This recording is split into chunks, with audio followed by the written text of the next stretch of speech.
Hi, everyone, and thank you for staying late. But this is the most interesting part of today's meeting. Robert Chihak and myself are going to moderate the live cases.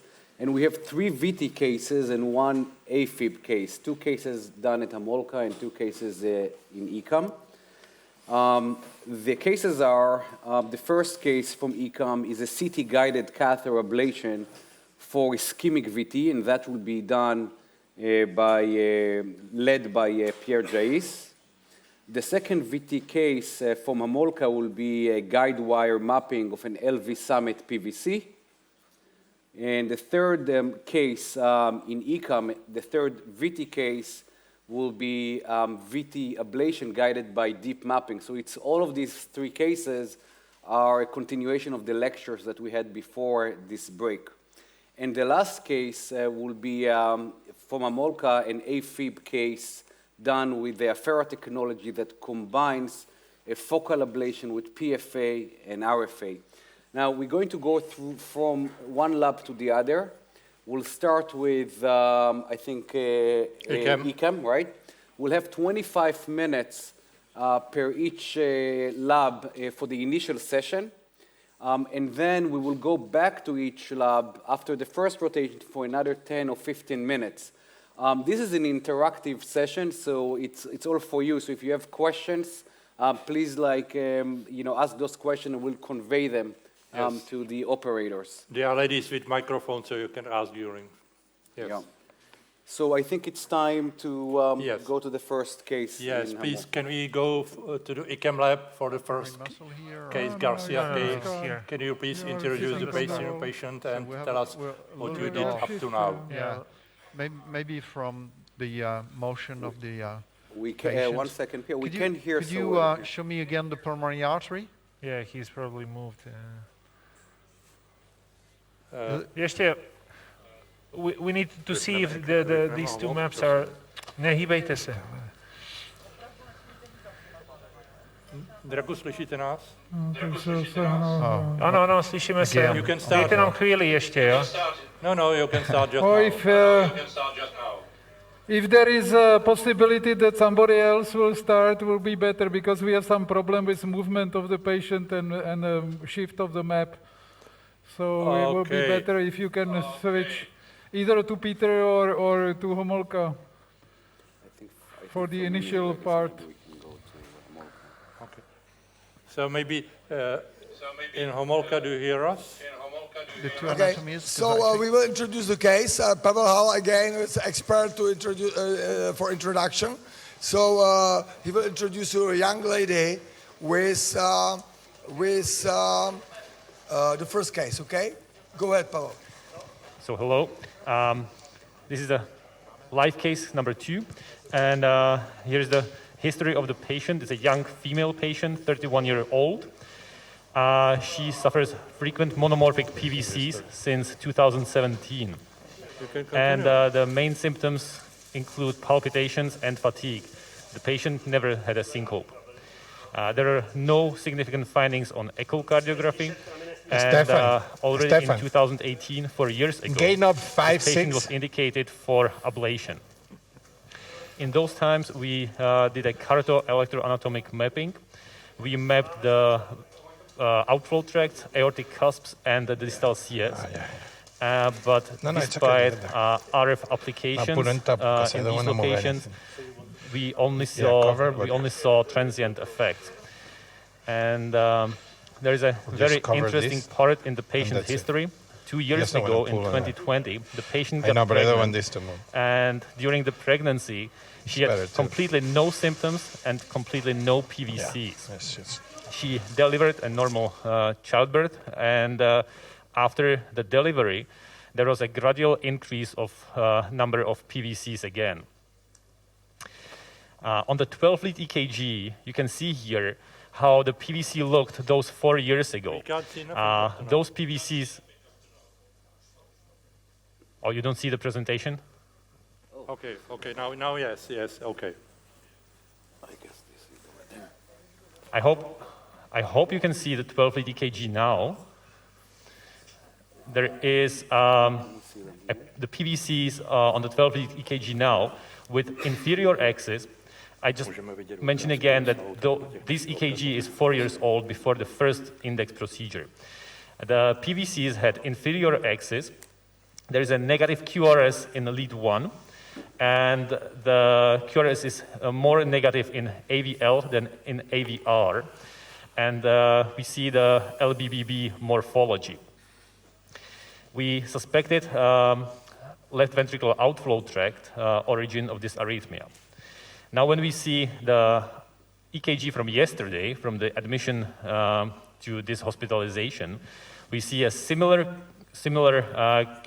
QRS during the PVCs, but see here the QS notch in V1, which we would suppose to cause the right-left junction maybe. But also, if I show again the 4-year-old EKG, we must suspect as well different lead positioning during these EKG taking. So here, one more thing on the Holter. You can see how frequent those PVCs were in this lady. There were about 40,000 PVCs. They were not only isolated, but we saw a couple of couplets and also non-sustained VT runs.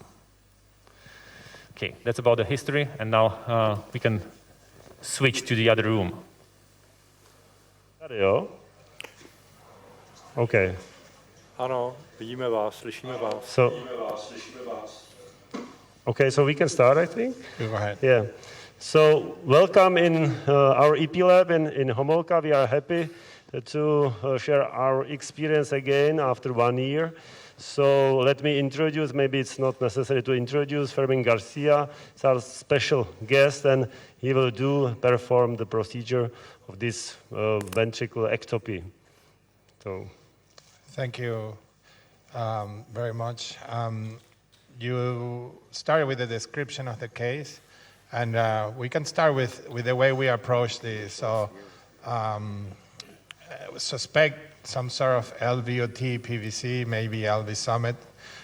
You can put the live screen if you want to show that the patient is actively having PVC. So we have the benefit, we have the benefit of mapping, which is very helpful. So we're working on putting the screen.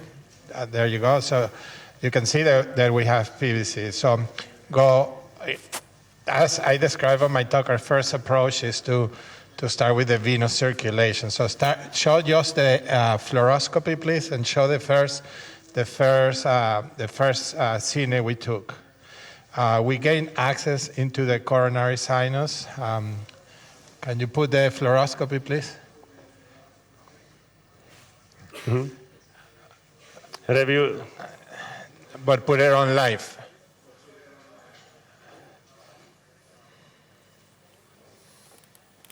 Just 2 seconds. So we started by obtaining access into the CS with large curve fragilis. You can see it's a very young patient with a very extremely vertical heart. We took a first picture with the wire because the wire, you can see, was not going easily.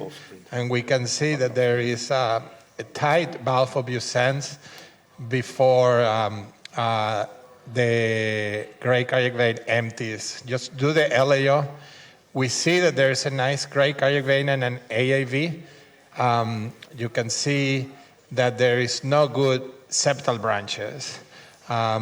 We have some collaterals going through a posterolateral branch, but in this case, what we're left with is indirectly mapping the epicardium with a catheter. So we use the mapped catheter and we place it in the AIV and the gray cardiac vein. I think I saved a picture. You can say the next one. The next one. It's better. Yeah. So here you have now, we tried to see if we had any good septal branches. There's 2 distal septal branches, but there really is nothing coming down. By definition, the top of the AAV gray cardiac vein is the LV summit, right? It's the highest point of the left ventricle. So once we have this information, we go to the electrogram screen. Let's go to the electrogram screen right now and update the screens, Stefan. They are both there. Yeah, but I don't want the signals of the ablator. Just update now and show without the ablator, because this is the first step. So the first step of the procedure is we say, okay, what we have today is just a catheter and the AIV and the gray cardiac vein. We have PVCs, and the question is it true LV summit, meaning subepicardial or not? Now you can see here that the signal on 5, 6, and 7, 8 are equally early there, but not really super early, although maybe minus 10 milliseconds or so. When, in my opinion, when you have something that's truly, truly LV summit, you are minus 30, minus 45 in the AIV gray cardiac vein. This at most is 15, maybe if you're generous, 20. So there is a suggestion. It's getting earlier to the epicardium. Will this work from the endocardium? She has very small circulation. And what are we left to do? So I want to briefly... Can you hear us? Yeah, no, now I can. Can you show us the Yes. 12 lead ECG of the PVC? Can we just go over the 12 Today? lead? Sure. Go over the 12 lead? Right. So you have a left bundle, PVC. Initially looks negative in lead V1. There is a small R wave in lead V2 and RS, a bigger in V3. It's inferior axis, so we know we are in the outflow tract, and because of the early transition, we suspect it's left ventricular outflow tract, not right ventricular outflow tract, and it's structured what we call to the left of the midlane. It's RS in lead V1, so there's a small R wave in lead V1, and it's more negative in AVL than AVR. So in my opinion, this goes to that general area of what's so-called being called LV summit. The notch in lead V1, Stefan, can you gain lead V1 a touch? Just gain it a touch. Yeah, you can see there how it becomes negative and positive in V1. This is a sign that sometimes we have thought potentially something right in front of the aortic valve in that triangle between the right and the left coronary cause called the right-left junction, but that's right opposite to the pulmonary artery and the epicardium. So it's somewhere in the LVOT. I couldn't tell you just based on this, because this is not my practice to just say it's epicardial or not. This guides me to the area of the aorta, LVOT, endocardial, and epicardium aspect of the LVOT and the pulmonary artery. So based on that, that's when we started the next step, which was putting catheters in the coronary venous circulation and mapping the coronary venous circulation. Any questions, Ellen?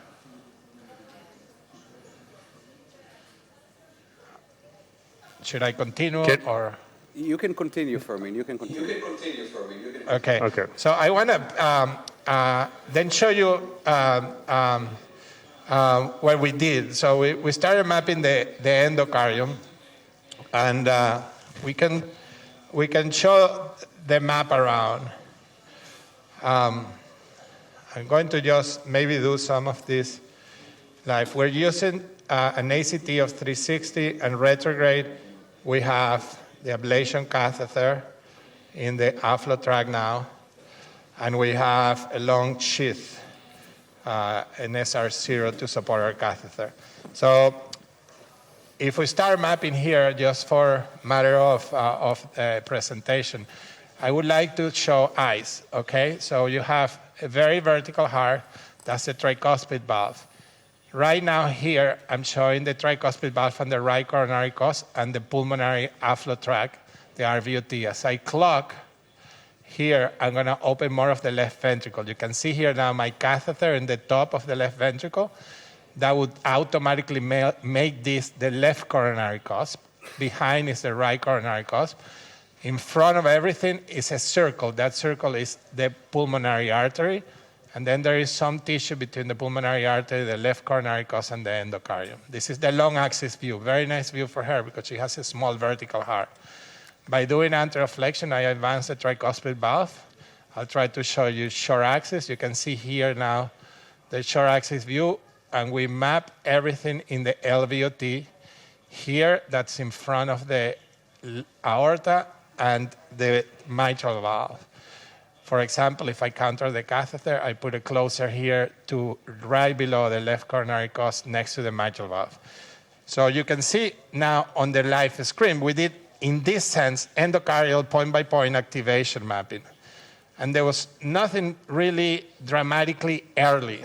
That means that this is not necessarily going to be, and it's not, a subendocardial source of the PVCs. So we then completed our map looking at the opposite structure here, which is the pulmonary artery. So we went to the leaflet, that is the septate leaflet on the pulmonary artery. It's this view on ice, in which you see that white circle on the center. That's the top of the left ventricle, that's the pulmonary artery. You can please show the last fluoroscopy that we saved here, please. In the last fluoroscopy, I will show you how we get into that area. And that turned out to be a nice signal. Stefan, put the signal we had from the RVOT in the pulmonary artery. So you can see the catheter here in the pulmonary artery, and then we save, that's the signal we obtain mapping above the pulmonary artery. You can see the correlation. Asi bílou dejte. Tak tady trošku níž. A dej bílej.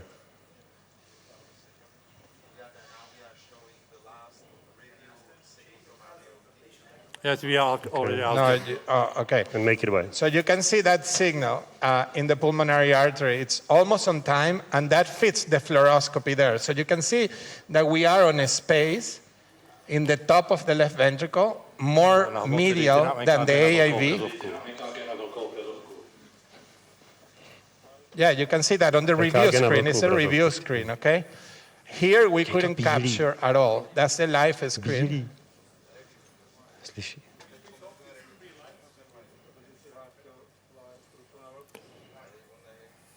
You had it before, in the prior when you had it.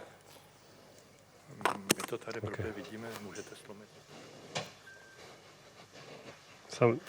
So do you see it better now? But that's the live screen. You had it before on the review screen. Fermin, can you take us back? I just wanted to show. Can you take us back? We're trying to take you back to the pulmonary artery, but there is some delay on the transmission here. So that's now live screen. And that's what I was trying to tell you is that we map also the opposite side of what the LV summit, that this is one way to get there. Here we cannot capture because we're in the pulmonary artery, and with endocardial echo we show the close relationship to the LAD. Now I will show you. Can we go to the prior view you had that had everything? Has the eyes.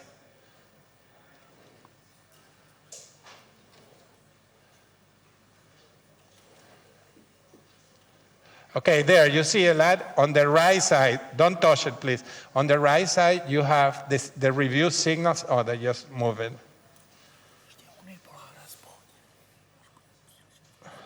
Yeah, just click that, double click. Double click that. Double click RVOT. There you go. That's the signal on the pulmonary artery, you see? No, stop, yeah. That's a signal on the pulmonary artery, which is not bad. But you can see it's QS. We tried to paste here, you cannot capture, but it's on time. So this puts us somewhere enclosed in that space between the pulmonary artery, the left ventricular outflow tract, and that's the epicardial area of the LV summit. Fermin, can you show us in the so map? we decided. Can you show us in the cardio map which structure is? Where is the pulmonary artery there? Yeah, can you show right there that little circle I draw there for you? You see that? Yeah. Turn it around so they can see it. Yeah. Turn it around the other way. And it looks like activation right there is later than activation in the LVOT. Well, because now we redefine the activation in the LVOT, but before that, look earlier before we redefine. Because you can see right here on ice, you see the ice view live, that's the septate leaflet of the pulmonary valve, that's the left coronary cos and the right left junction. So if you put a catheter right below there, that's how close you're going to get. But when we now redefine things from the left side, we now show you a different map. This is the final map. So just to make sure that we understand it right, so the cusp area, the LVOT area, seems to be the earliest so far from what you have. Well, it's on time. Remember, with CARTO, you cannot include the activation you have in the decapolar catheter. So yes, this is the earliest of what we have mapped that we can integrate on the map. If I show you activation from the CS, maybe it would look earlier in the CS, but I cannot integrate that into the map. So of the points available, all you can say is that the earliest seems to be here, where I'm showing you now, in the endocardium.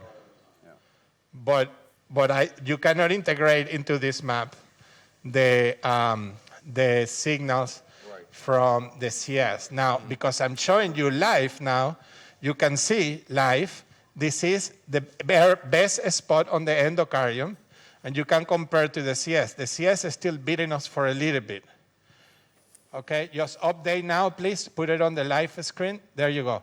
So that would be our best spot on the endo, and the CS is slightly earlier. Okay? And this is the best we can get. So it seems like we have something in between the epi, which is not a bad signal, and the endo. And we triangulated on eyes. You can see here the three things. You can see the left coronary cusp, the tissue right below the left coronary cusp in the long axis view, with my catheter there and the pulmonary artery on the other side. Okay? So our plan was to start delivering RF here, because this is the closest we get from the endocardium. So there's two ways to access that. One is this way, with the catheter coming down. The other one is with the curve, which should be this other way. Like that. So you have to find out which is the one that gives you the best contact. This is with the curve, right there. Okay? And that would be the two approaches. So this is what we did so far to get here. I tried to summarize the best I could. So where are you exactly trying to gate? Like right now, I'm below the left coronary cusp in the right-left junction with the catheter bent upside down. You can see on fluoro here, okay? And I can do this. I get a better sense of contact this way.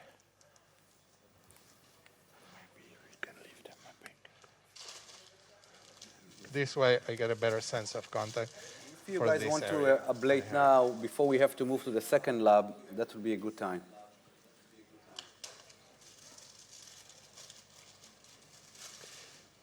Okay. Už budeme dělat tu ablaci, kdyby to nějak bolelo, tak řeknete. Jo? And maybe you can also share with us what ablation setting you're going to use when you are trying to make a deep lesion. Wait a second, because I fell off of the left coronary cusp. 40 watts.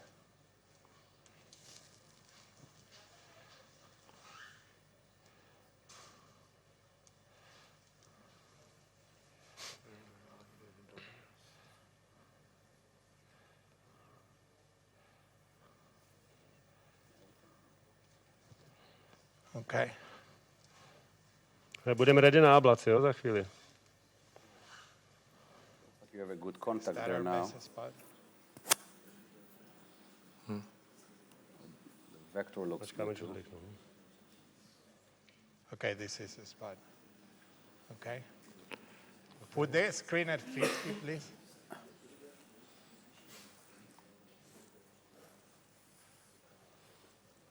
Okay.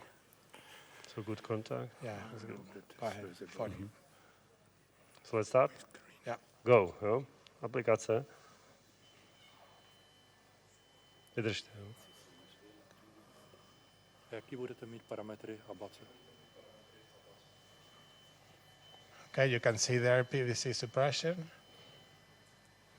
So we have 40 watts.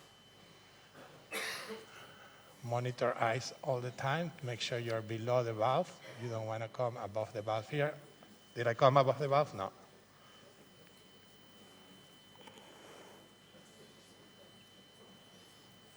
Is he ablating now? No, there's no ablation. Are you ablating now? Yes, it does. You are ablating, right? Yeah, Yes. of course. We're done. Oh, just pressure. What do you think? Maybe pressure alone. Can you comment us what you are doing now? You are ablating. What are parameters of ablation, we decided please? to ablate because you guys asked us. We did 40 watts right below on intracardiac echo. You can see right below the left coronary cusp without a curve. It's opposite to the pulmonary artery, and it's where we triangulated the best side of ablation right there. It's on time with the CS, maybe a little later than the CS, but anatomically it's very close.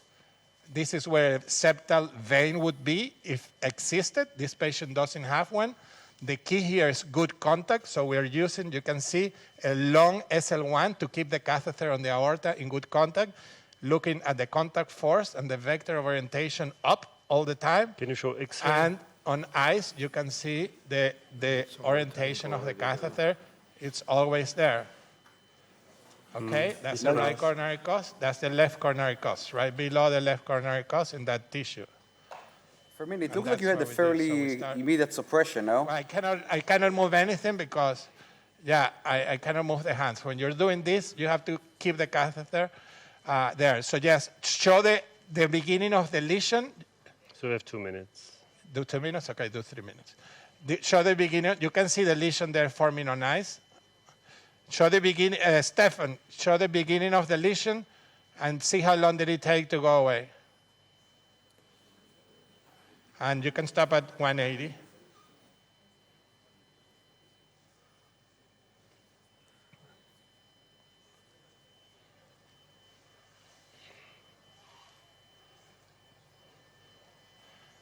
Yeah, just hit a star. You see where the lesion says a star, Stefan? Just double click there. Ablation star, double click there. Put it at 10 or something like that. Yeah, there you go. That's beginning of the lesion, so it took 2 seconds or 3. Off.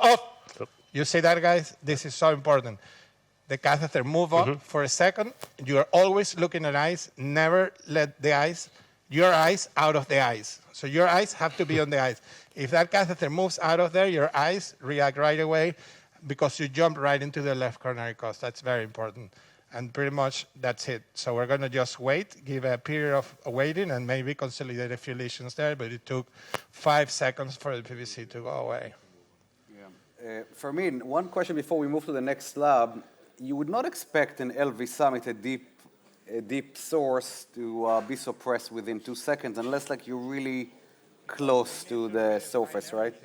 This is not subendocardial. This is not subepicardial. This is right in between. If you are subepicardial, you're minus 40. This is minus 10. It's the same almost as the endocardial, so it's somewhere in between. This is not true epicardial. The thing is, because we never mapped the intramural space, everything was called epicardial, and everything was LV summit. And you failed because you would have never ablated here because it's not earlier. But because now you understand the anatomy, you see the beauty of eyes. It puts the pulmonary artery in front, the left coronary cusp, and the LVOT. It's the tissue in between. Then you go to this site, because if you have good contact. Can you show us the signal just before ablation on your ablation catheter? Yeah, right there. You have it right there on the review screen. Put the review screen, please. Show them the signal before the ablation. No, the signal before the ablation. Do it on the cardo, if you can, so we can see the unipolar too. On the carto, show him the signal before the ablation on carto. Stefan, the Pruka is not on the live screen. That's why they cannot see it. Oh, on the second screen, a lot. On the second screen, go back. That's it. That's your signal right there. It's after CS56. There you go. That's classically how it looks.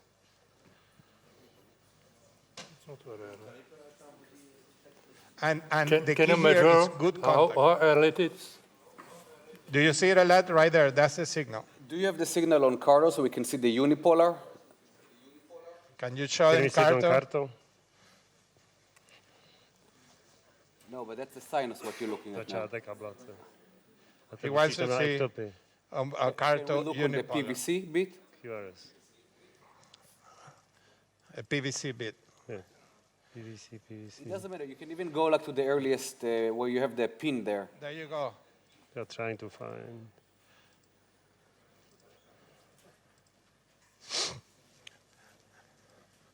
Tam poznačený začátek ablace? Tak něco předtím. Looks good.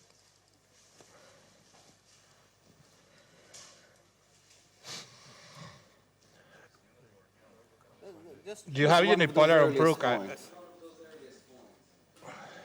It's after, what do you want to show? An Can early you show us point the in CS? unipolar electrogram at the earliest point? You have it right there to your left. That's the uni, ablation uni. It's that one they're highlighting for you. That one. On Pruka, you mean? That's the uni. On Pruka, yeah. And can you put caliber there to see how early it is? Can you put a caliper on the beginning of the QRS? Put it at 100. I think you see it better. But yeah. There you go. All on time. Yeah, but you know, at least you don't have an R wave there on the unipolar. So you don't have a steep QS, but at least it looks like it's closer to the endo than anything else because you don't have any wave coming toward you. So I would say it puts you sub-endo. A million times. It's not early, but it's not early. Yeah. So most people would not ablate here because it's not Right. early. Right. Okay? So yes, you can analyze the signals, and now that I show you that it works, that's good because you'll help me convince the world. But it's not early. The whole point is you're not finding a minus 30 milliseconds. If we had a unipolar or a bipolar signal inside of the muscle, it would be earlier than everything else, in my experience. But I cannot prove this today because the patient doesn't have a septal branch, and this is the challenge. This would be a perfect case to say, oh, well, alcohol works. Well, how is alcohol going to work if you don't have a septal branch? So you need to understand these techniques and every other technique, and then choose the best technique for your patient. This would be a patient that alcohol couldn't work because there is no septal branch. So your only choice is to do this. Fermin, thank you for your mastery and excellent case. I'm not sure that you will need the next 15 minutes. We'll come back and let you know. We will update you. We will revisit with you later if you have any updates, and we're now going to move to IKEM. Yes. Let's just wait 20 minutes, and then we So do do you a want couple isopro? lesions. Ať začnou tam. Maybe we So this is EP lab number 3 in IKEM. I'm here with Dr. Dhanjal, sorry.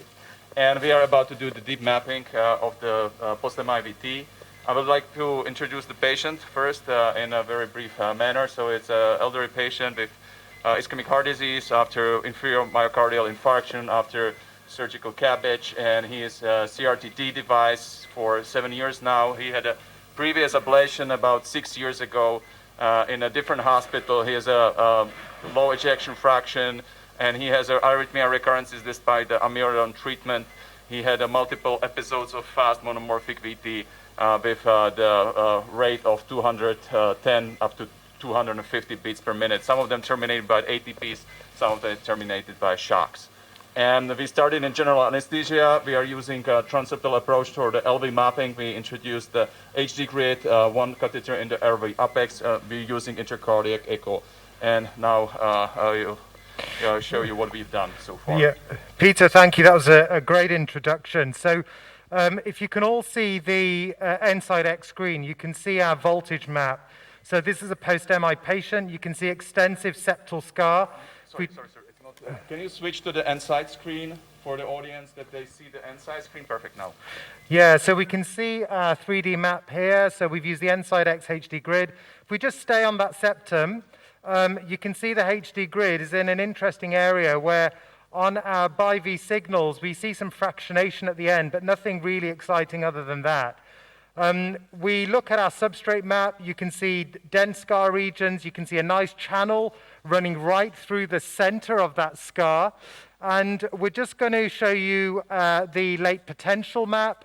So we've mapped this in BiV pacing because the patient's blood pressure was a bit unstable without BiV pacing.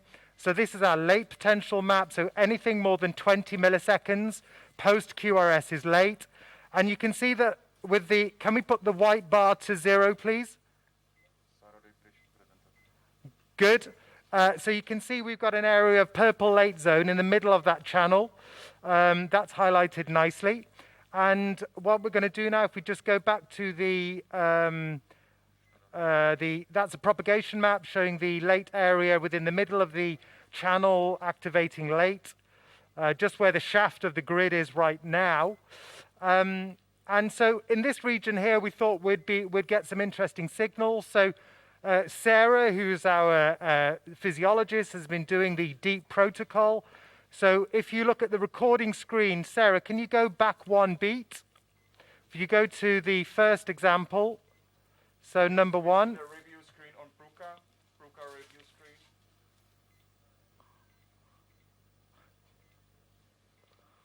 Okay, perfect. Sarah, can you click on that? Thank you. Go back one beat. Perfect. So what you can see here is 3 extras at 600, 600, and 300. The VRP was about 280. So we've been pacing, our protocol is 600, 600, and 300. And the 300 has consistently been getting in. We haven't had any issues with the VRP. And what I want you to see on this review slide is the signals in white on the D-spline at the bottom. So you can see with the first pace beat, there are late potentials, very sharp late potential signal on that first beat. And what you see with the second beat is that potential either blocks or comes back in.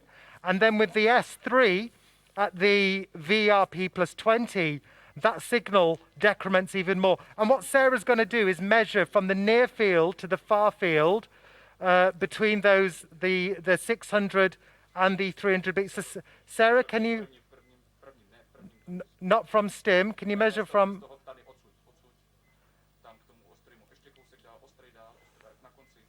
Keep going, go, keep going. That's it, beautiful. And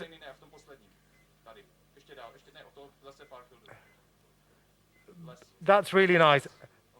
So look, we've clearly got decrement of that sharp signal more than 10 milliseconds. So these are real decremental signals. You can also see them on the yellow spline, the yellow B spline as well. We've been manually tagging. It's very nice. Can we go back you show one us beat? a sinus beat? Yeah. Yeah. So the beat before, the first beat on the review screen now is a BiV paced beat, and there's nothing that's really that exciting. So in that D spline on the BiV pace beat, you don't see anything late. Maybe something that's within 20 milliseconds of the terminal end of the QRS, but it's only by stressing these conduction channels that we see these decrementing potentials go out. And can we go to the second example, please? You've got to be careful, because if you look at this pacing here, you've got the 600, 600, 300.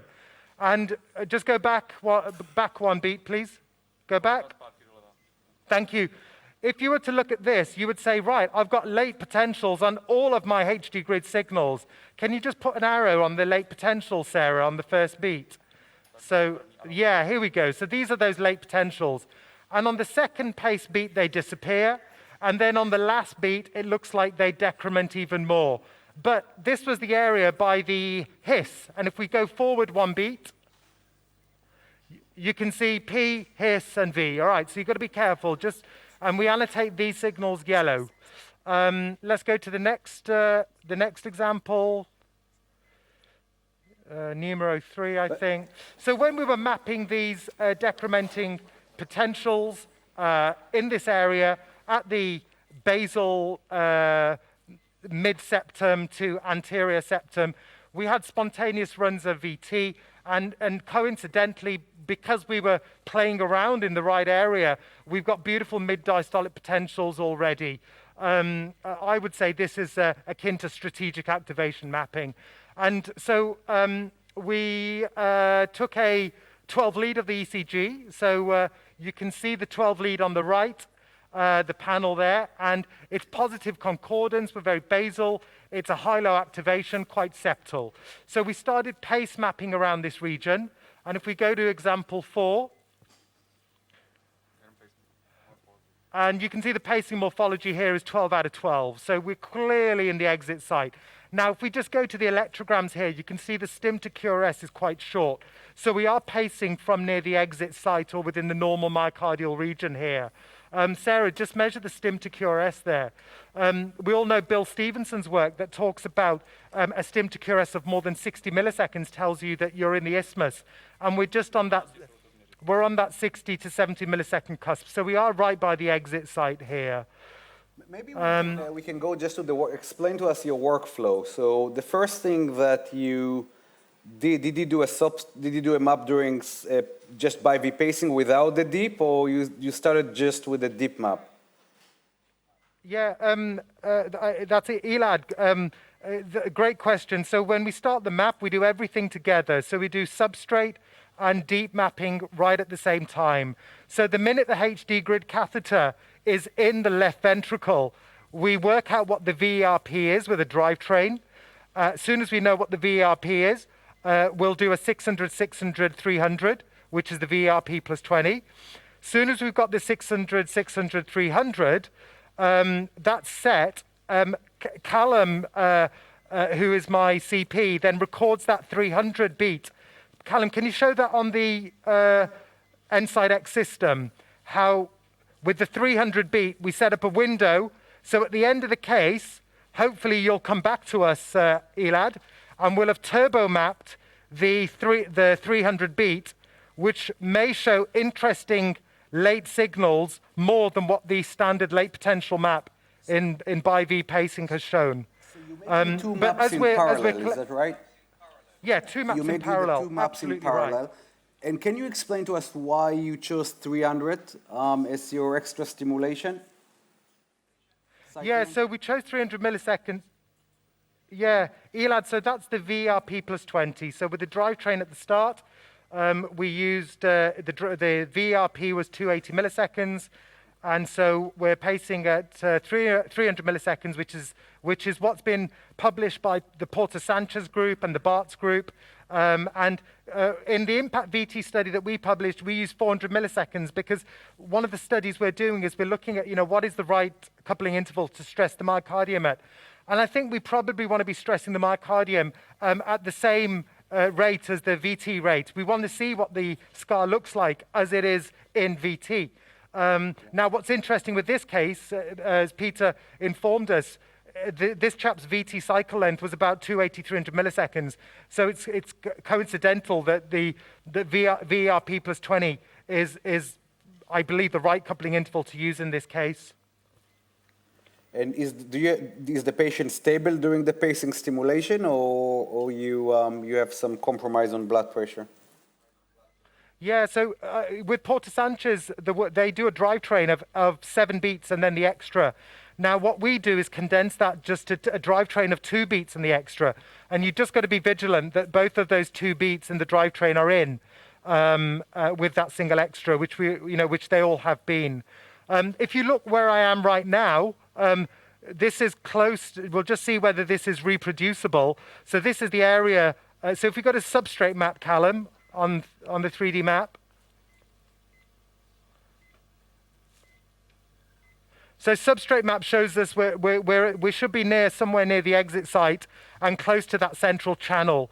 Now we're going to do, can you do the Sarah pacing 600, 600, 300?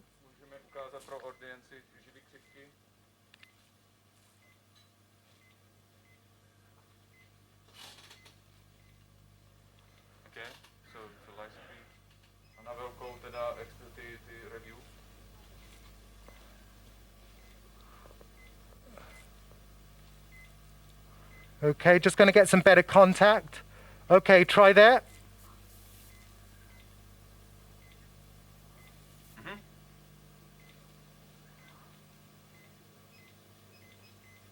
Beautiful. Okay, guys, so do you see that? So that's reproducible. So in real time, live here, Prague rhythm, we've done a deep 600, 600, 300, and you can see beautiful decrement on the A-spline and, in fact, across the board there. All those signals, visually, I can eyeball this and see that they're all functionally active and decrement where we are. Let's just try a pace map from A1, A2, so we'll straight pace.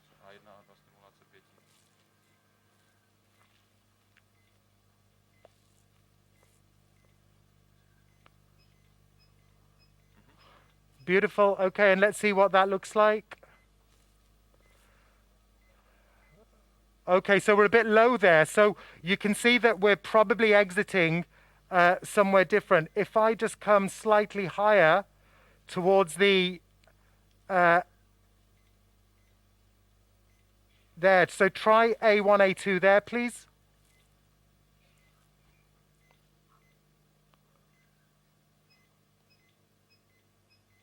Okay, let's have a look at that.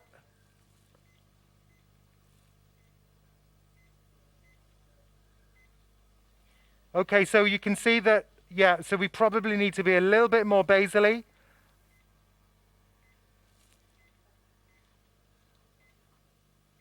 Do you mind if we ask another So question I'm going to here? go back. Yeah. So we heard Dr. Tang's lecture about the ILM and the area of slowing during sinus rhythm, and you have this information from your map. Now the question is whether the deep map can help you increase the specificity of, so the ILM alone, areas of slowing, it's more specific than just low voltage. So we get that, and I think that became like pretty standard. The idea behind the deep is that can you narrow this even more or expose other areas that are not seen with ILM alone? So can you show us the substrate map doing bi-V pacing and compare it to the deep map pacing and how they compare to each other as far as areas of slowing? Yeah, Ela, that's a great question. And I think one thing that we'll need to do, which probably takes about 5-10 minutes to do, is to turbo map the last beat. So what I'd like you to do is to come back to us so we can show you that difference. Now, what I can do is from our, we can show you the ILAM map. So we can go to our late potential map as an activation map. So this is bi-V pacing lat map, and we're going to set the purple to the lattice component. So we bring the purple down. Good, okay. And we've got the white. So if you just extend the white to the left so that we're not encompassing, that's better. Keep going. Beautiful. Okay, hold it there. So look, Elad, you can see there that you've got color bunching where the purple, the turquoise, the yellow, then the orange. You've got 4 color bunching all in that one same area where you can see there's deep potentials. Now, I guess one of my, ILAM is absolutely fantastic, but it does require human visual interpretation. Whereas in combination with deep mapping, it's very reassuring because with deep mapping, the numbers don't lie. A signal either decrements and it doesn't, and you put a manual tag. There's no mapping system at the moment that can automatically do a S1, S2 subtraction map. Yeah, I think this shows you, and we can go to wave speed, which looks at deceleration zones. So we'll go to the omnipolar map. And there, so that's standard setting 0.5 to 1.5, and you do see slowing of conduction in that border zone from that septal scar into the normal healthy area. So can we just pull 2 maps up, please? One with substrate on the right, wave speed on the left.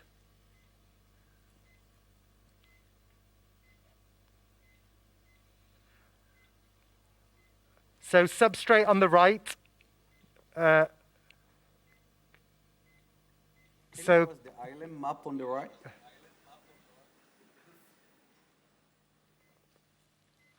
Yeah, Callum, that's, there we are, that's better. Yeah, good. So that's the ILM map on the right, wave speed on the left, and you know, whether wave speed is accurate enough, objective enough, but you do get the impression that where you see color bunching of the purple to orange in that zone where the HD grid currently is, just below that you are seeing slower conduction in bi-V pacing. And it's also where these decremental tags, can we put the green tags to surface there, Callum? So it seems like you have correlation between areas of slowing during bi-V pacing, which is the ILM, to areas of deep, and also to areas of reduced voltage, where the voltage from normal becomes severely abnormal. So there is correlation between those three parameters, right? The bipolar. Yeah, I mean, look there. Look at the surface green tags. You've basically got a line going from the inferior outflow tract all the way to the anterior LV summit area with green tags and slow conduction and ILAM color bunching. And can we just show where the best pace map site was? There we are, right there. And can we just show the actual ECGs there, Callum? Thank you.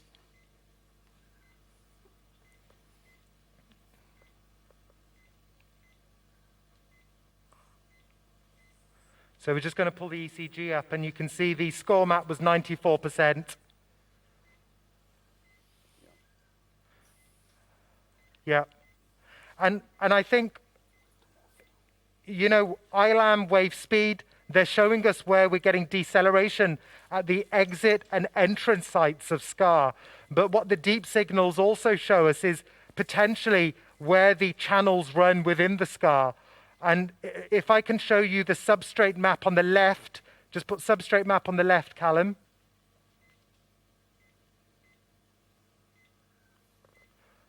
Yep. No, I can't see any SCAR. That can't be substrate.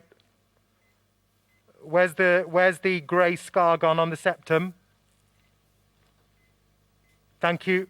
So you can see that there are green tags that run either side of that channel running down the center of that septal scar. It's like the green tags have highlighted the road, a runway strip. Remember, the green tags are the areas with deep. Manually tagged deep potentials. But that looks pretty extensive, right? Almost all over the border zones, right?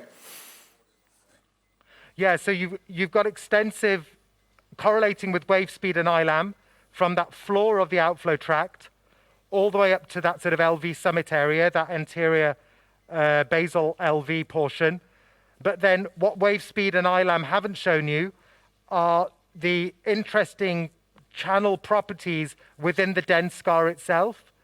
And that's where we've seen interesting. Can we just click on, is it possible to manually click on one of those green? In fact, if I just, probably quicker if we go there.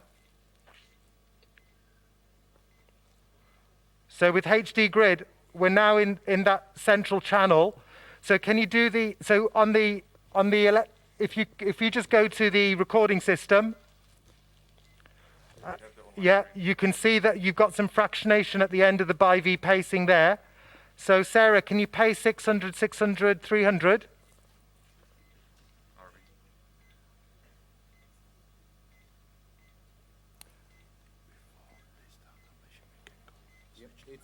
It's very nice. We have to move, before we move to the next case, and we'll come back to you later, can you just share with us what are your thoughts about the lesion sets you're going to create in this case?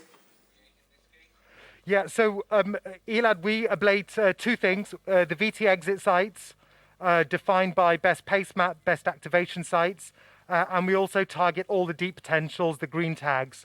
So they will be the ablation targets.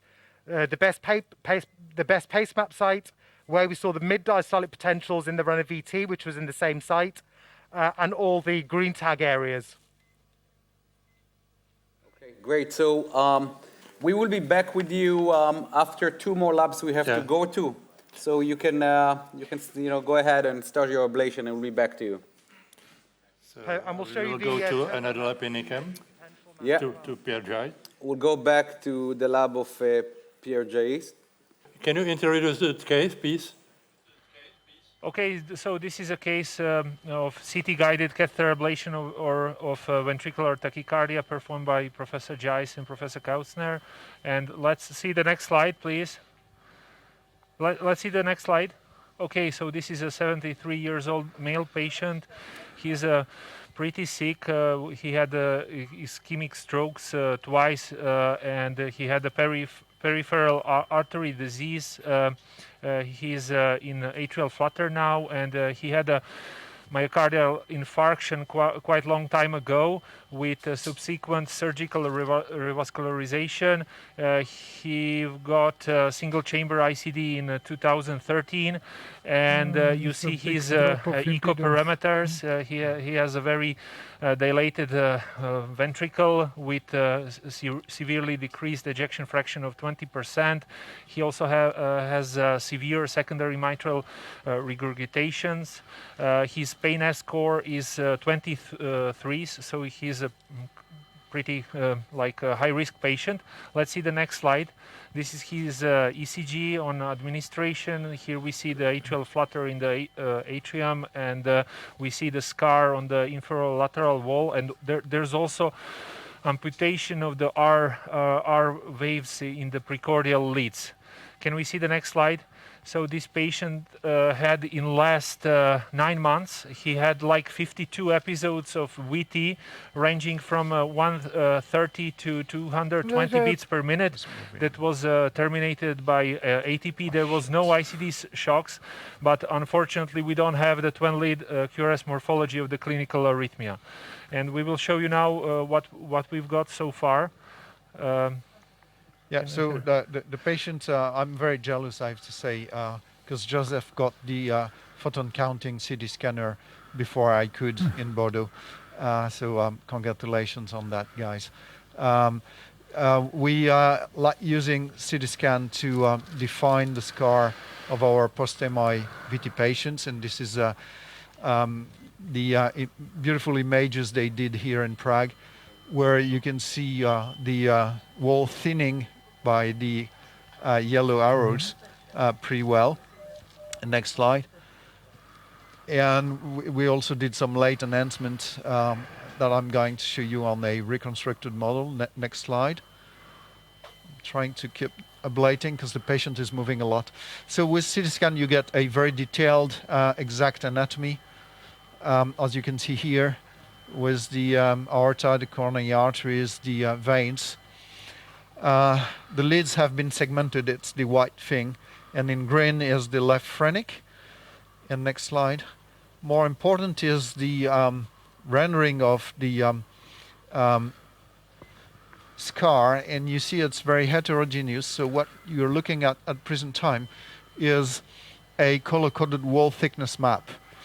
And the dense red is 1 millimeter or less, and then it goes all the way to the bright yellow, that is 5 millimeters.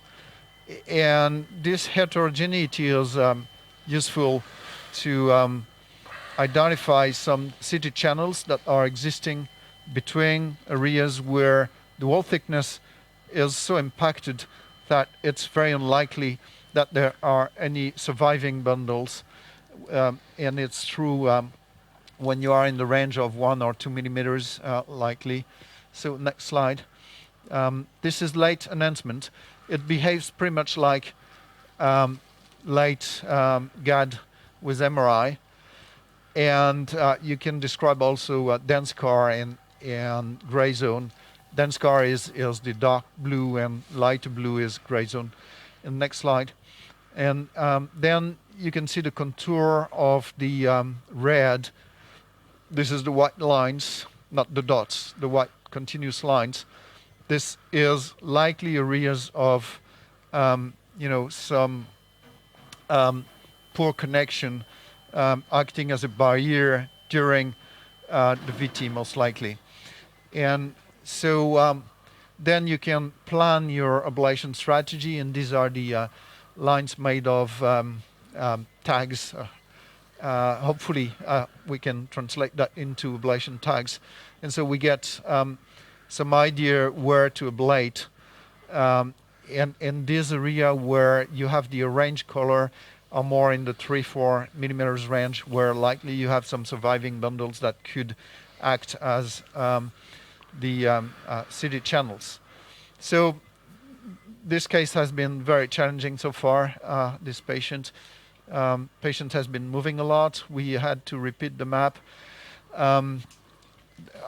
Also, it turned out not to be very easy for the technician to do the registration from the pulmonary artery. So we had to complete that with some mapping of the LV, which is unusual. We typically don't need it. Could you paste from here, please? And so we've been... No, you won't see that because we don't have it. We just did FAM. It was just FAM for registration, not for... For merging with the CT. Yeah, for merging, but not for... Yes, please. Could you paste? We have 10 grams contact and no capture, which I'm happy with. So here we did deliver on this area CT channel. That is paste here, please. That is, to prevent some perimitral circuits, and which have loss of capture. Is it 10 milliamps that you're using? Yeah, 15. Okay, very good. So it's you can stop. It's very reassuring, and so I'll try to here we go. It's a huge atrium, a huge ventricle.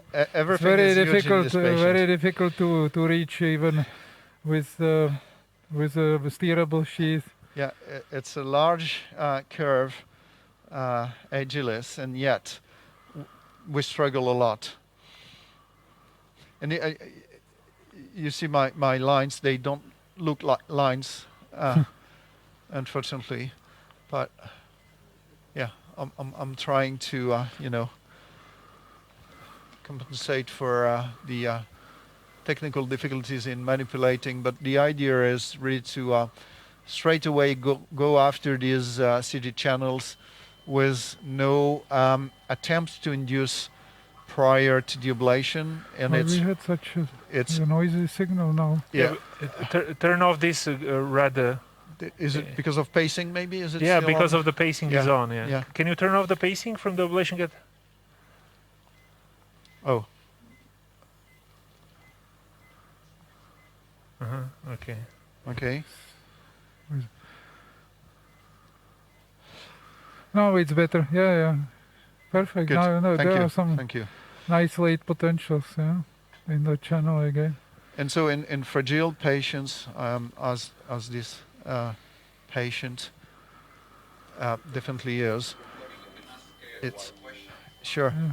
It's nice not to even try to induce before. Can you explain to us how do you map to get a good merge between the CT and the electro-anatomical map?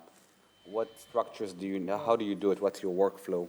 Yeah. So typically we would do that just with fast mapping of the pulmonary arteries when we go transeptal. But today it proved difficult. I'm not entirely sure why. So we did some extra mapping of the LV using a pathway catheter, which we typically don't do. Beautiful signals here. Yeah. Could you pace here? Because this has been ablated, so. It still captures. That's very good. Very good for almost fitting. So this is interesting because it's not exactly, but one of the reasons why we sometimes still have inducible VTs after ablation is insufficient ablation of the channels. That's the most common reason, and so we're trying to avoid that by checking for loss of capture. And another benefit of looking at wall thickness is that you can choose for a given channel the area that is likely most vulnerable, because it's the thinnest in the channel.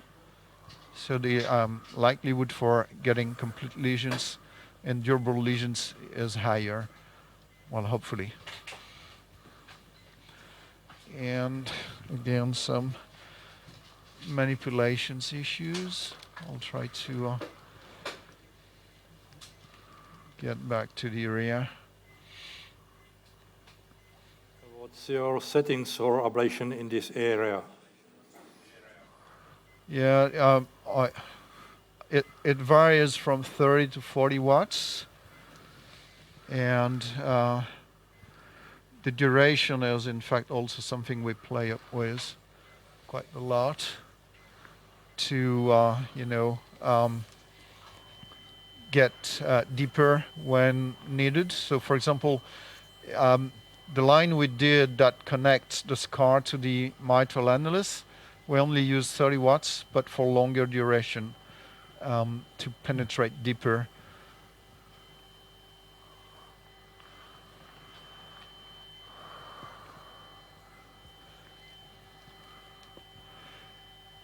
And so if you look at the channels that are in between the areas of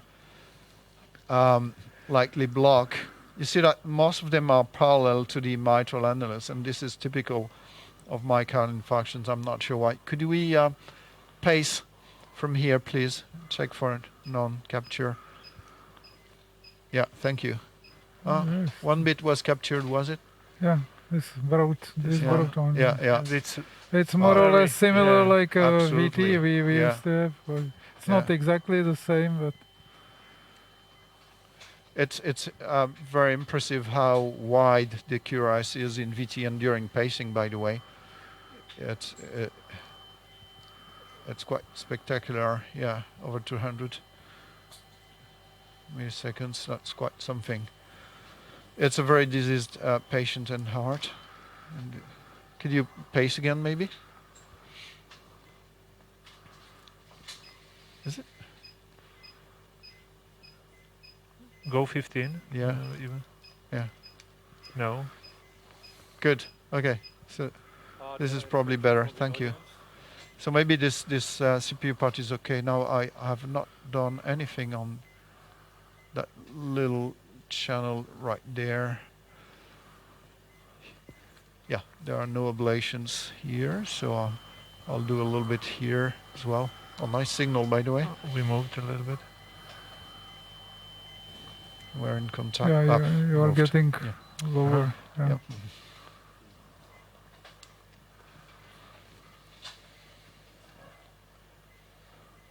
Is the patient doing well?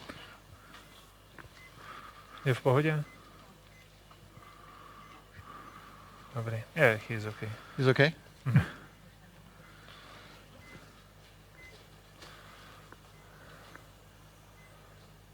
Zvednout tu mapu trochu.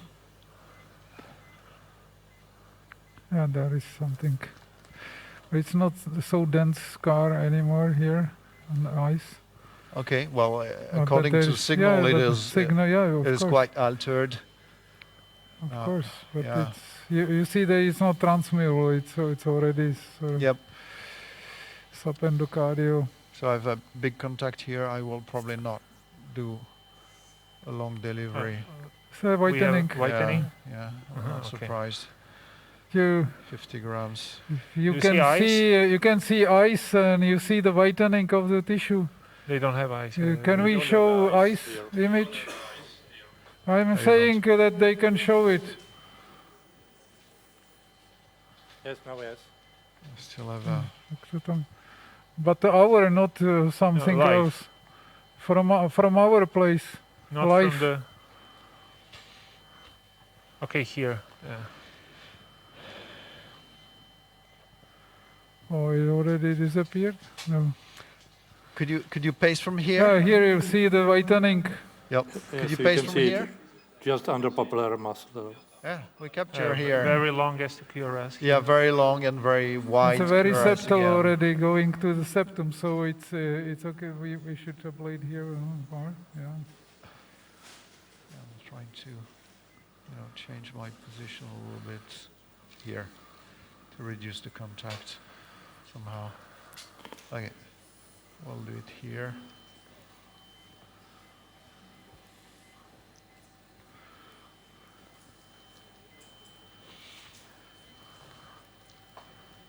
And so once we're done with these channels, I'll show you the superior and lateral aspect of the wall thickness map, which I suspect is telling us that the patient is likely going to be inducible after a channel ablation, because he has a very heterogeneous aspect of the scar. So it seems that when you have a abrupt transition between the scar and the healthy tissue, you don't have this inducibility after channel ablation. But if it's a very progressive, then you might see it. And we may have to further deliver in this region, you know. We'll see if can we have again the map? Right or not. Trošku posunout to. No, trochu, aby mi to ne... No, trochu. No. Děkuji. Could you...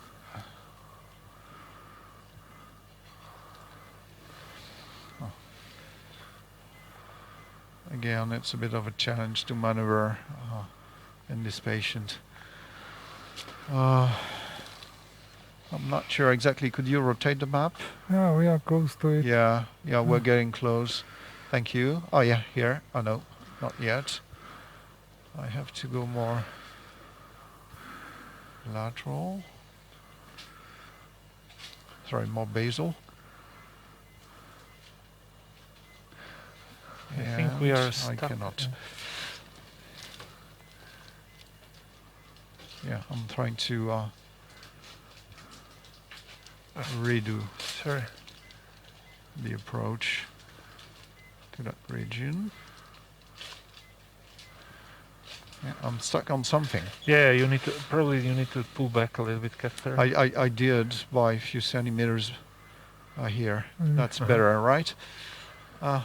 Could you rotate a little bit so that I'm sure? Yeah, that's you have where we are. Yeah, actually. Yeah, good. Okay.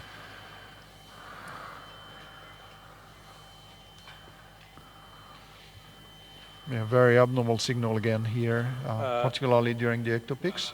We have suggestions. Yep. We will let you mapping and ablating, and we will get to Homolka lab for AFib case. What do you think? Hi guys. This is Robert and Elad.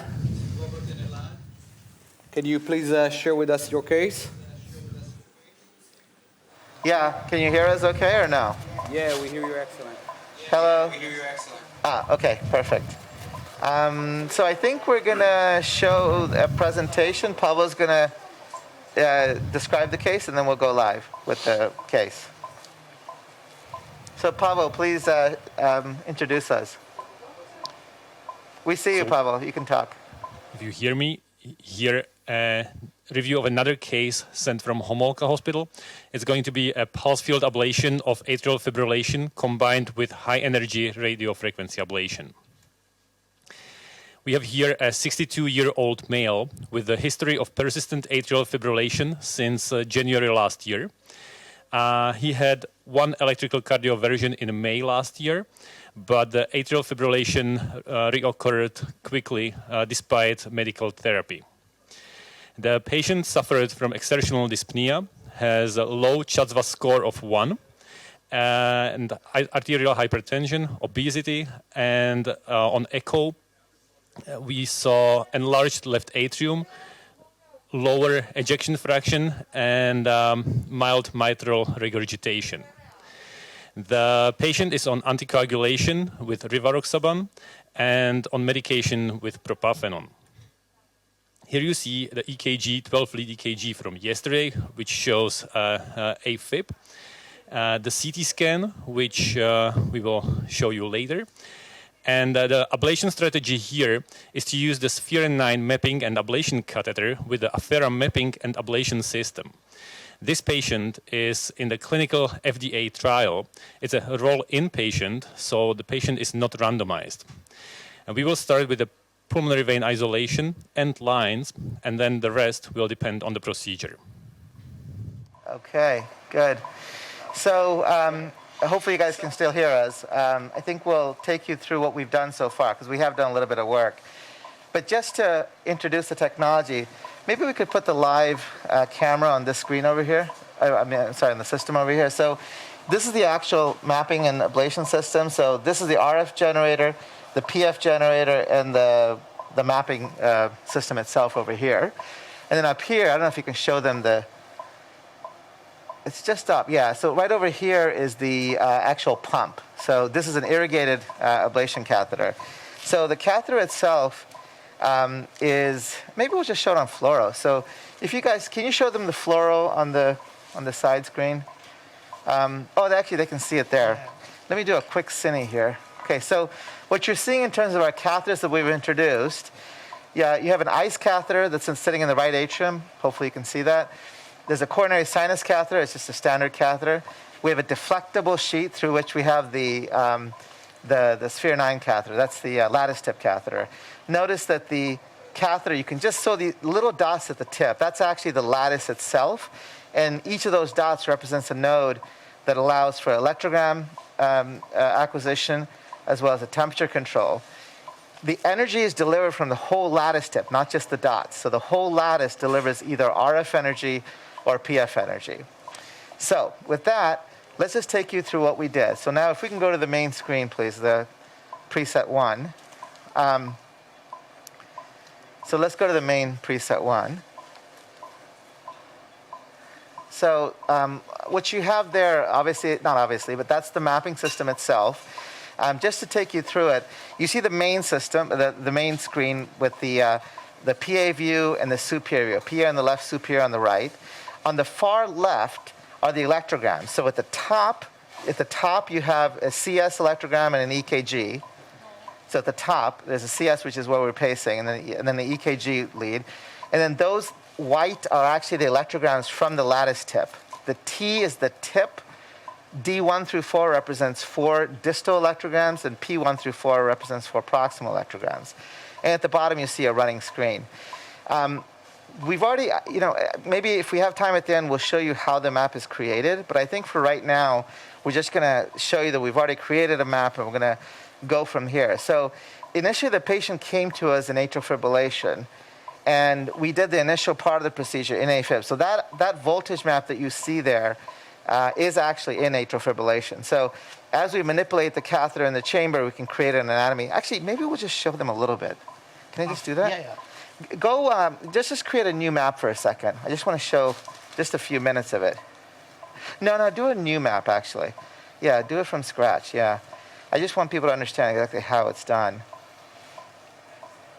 Okay, so yeah, go ahead and start. So what happens is, as you manipulate this in the chamber, it actually acquires the anatomy, so that's the FAM-like, or whatever we want to call it, as well as the voltage. So you can see there, and that's how it acquires it, okay? So hopefully that's clear in terms of how the anatomy is acquired. Now, what we can show more later, but I just want to give people an understanding of this. Okay, now let's go back to what we had before, the initial voltage map, and hide this one. Okay, so this is the initial voltage map. Once we finish the voltage map, and actually let's rotate around. Let's show them one of the I want to actually show them, okay, so there's a right middle vein as you see, right there, right superior, right inferior. Let's go to the left side. That's where it gets interesting. Here you can see the invagination between the left pulmonary veins and the ridge, the left atrial appendage. You can actually see that ridge nicely. Let's rotate that down, Wojtek, or up, just to really show them how. One of the nice things about the system is it allows you the capability of creating these invaginations, which I think is a much more realistic sort of description of the left atrial anatomy. And then after this, then Jacob did a PVI. Let's show the lesions, please. Now the way good, perfect. Now the way the protocol is written, we do pulse field posteriorly and RF anteriorly, and there's different regulatory reasons why we're doing that. We could do pulse field throughout, as we and others have demonstrated. But anyway, the green dots or discs represent the PF, the pulse field lesions. And if we rotate around, keep going all the way around, And then the red dots there, or orange, I suppose, those are the RF lesions, okay? By the way, if you rotate back up, Wojtek, notice that even though this is anterior, those are green, these are PF. And the reason is because the anterior aspect of the left inferior, even if you're trying to ablate anteriorly, the ball is thick enough that sometimes you get heating posteriorly where the esophagus can be. So it's just easier and safer to do it that way. Okay, so we did the isolation, then we cardioverted the patient. And then with CS pacing, as we're seeing here, we did another voltage map because, well, we were just waiting. So maybe we can show that, Wojtek. And so this is what we have. So you can see the left veins are isolated. The little yellow and blue on the far left, that's just far field stuff from the appendage, and we've proven that. So now it's time for us to isolate the right pulmonary veins. So what we'll do, yeah, do we have a paralytic placing? Can you tilt that PA view down a little bit? A relaxation placing? Yeah, okay, good. So now what we're going to do is we're going to start ablating right about here. Actually, why don't we do RF anteriorly a little bit first? Okay. So show an REO view. I want to start with RF. REO and? Yeah. Okay, let's come out a little bit more. Can you hear us? Can you hear us? Yeah, we can. Go ahead. Can you share with us a little bit what are the parameters for the PFA as far as we can tell, we can share, and what is the distance between lesions you target and so forth? Yeah. So let's just zoom in there for 1 second. I want to show them a couple of things. So there are a couple of things you notice here. First, you see the two electrodes on the catheter shaft are blinking. That's because the shaft, the agilis, the deflectable sheath is now covering. So that's where you know that the agilis is very close. The second thing, if you're deflecting the tissue more, yeah, you can sort of see, you see there the white on the tip? That's a electrical impedance-based contact sensing algorithm. So now we know that we're actually touching tissue there, okay? Look on the far left, you see the electrograms there.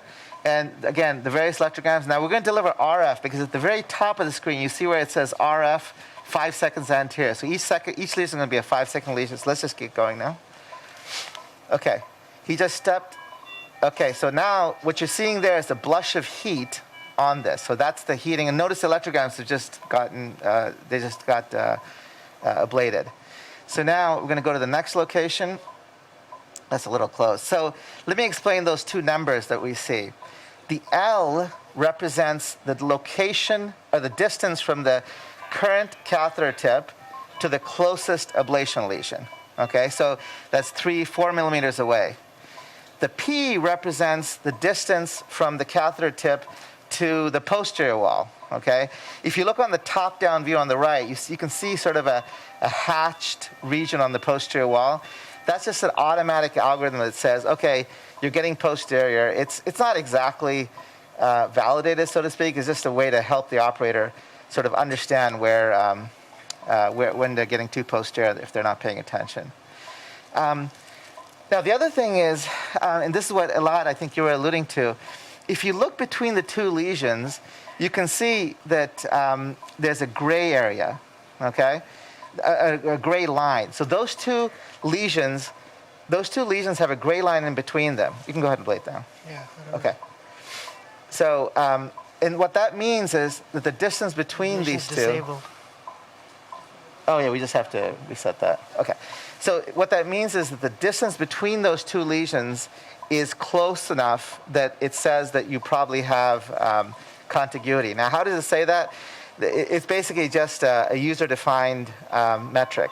So at this point, we set it to, I believe, is it set to 5 or 6 millimeters? 5.5. So if one lesion is less than or equal to 5.5 millimeters from the adjacent lesion, you'll get a gray line.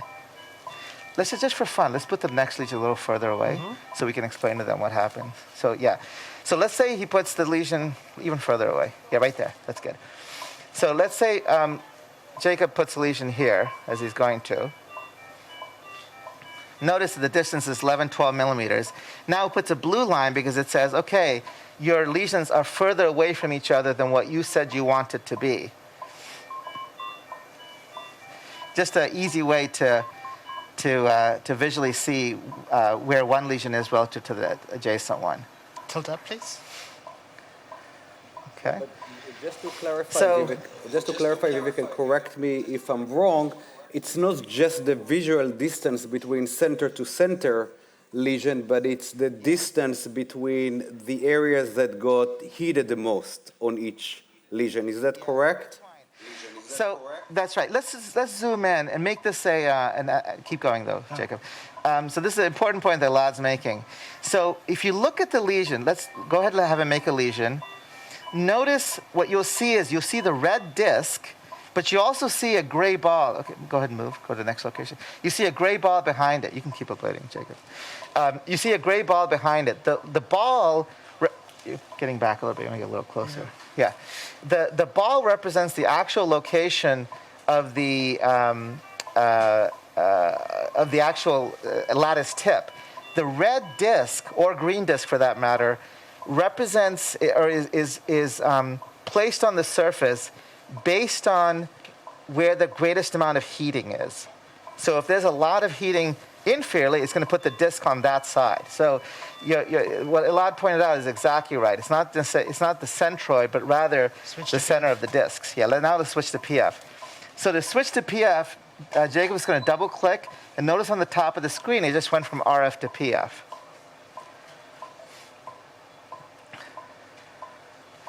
And then we can look on here. Let's just look on ice. One of the nice things on ice is you can see, hopefully you guys can see ice there. The lattice tip is very easily visible there. You can see it right there. Okay, let's go. Now, notice during the lattice ablation, you still see a small blush of heat because, of course, when you dump that much energy, you're going to have some amount of ohmic heating. But in some ways, that actually helps us because it tells us that, well, we actually did transfer some energy into tissue. If, on the other hand, actually, let's just do it. Just go in the middle of the chamber once. Undeflect. Just go. This is completely in the middle of the chamber, right? And we'll just deliver one PF lesion. Yeah, we're not touching anything. Okay, good. Okay, go ahead there. When we do this, basically you see nothing. And the reason is because we're not touching anything, and you get no blush of warmth, let's say. Can I see a little bit more of the right side of the veins? No, go PA and just translate, please. Good.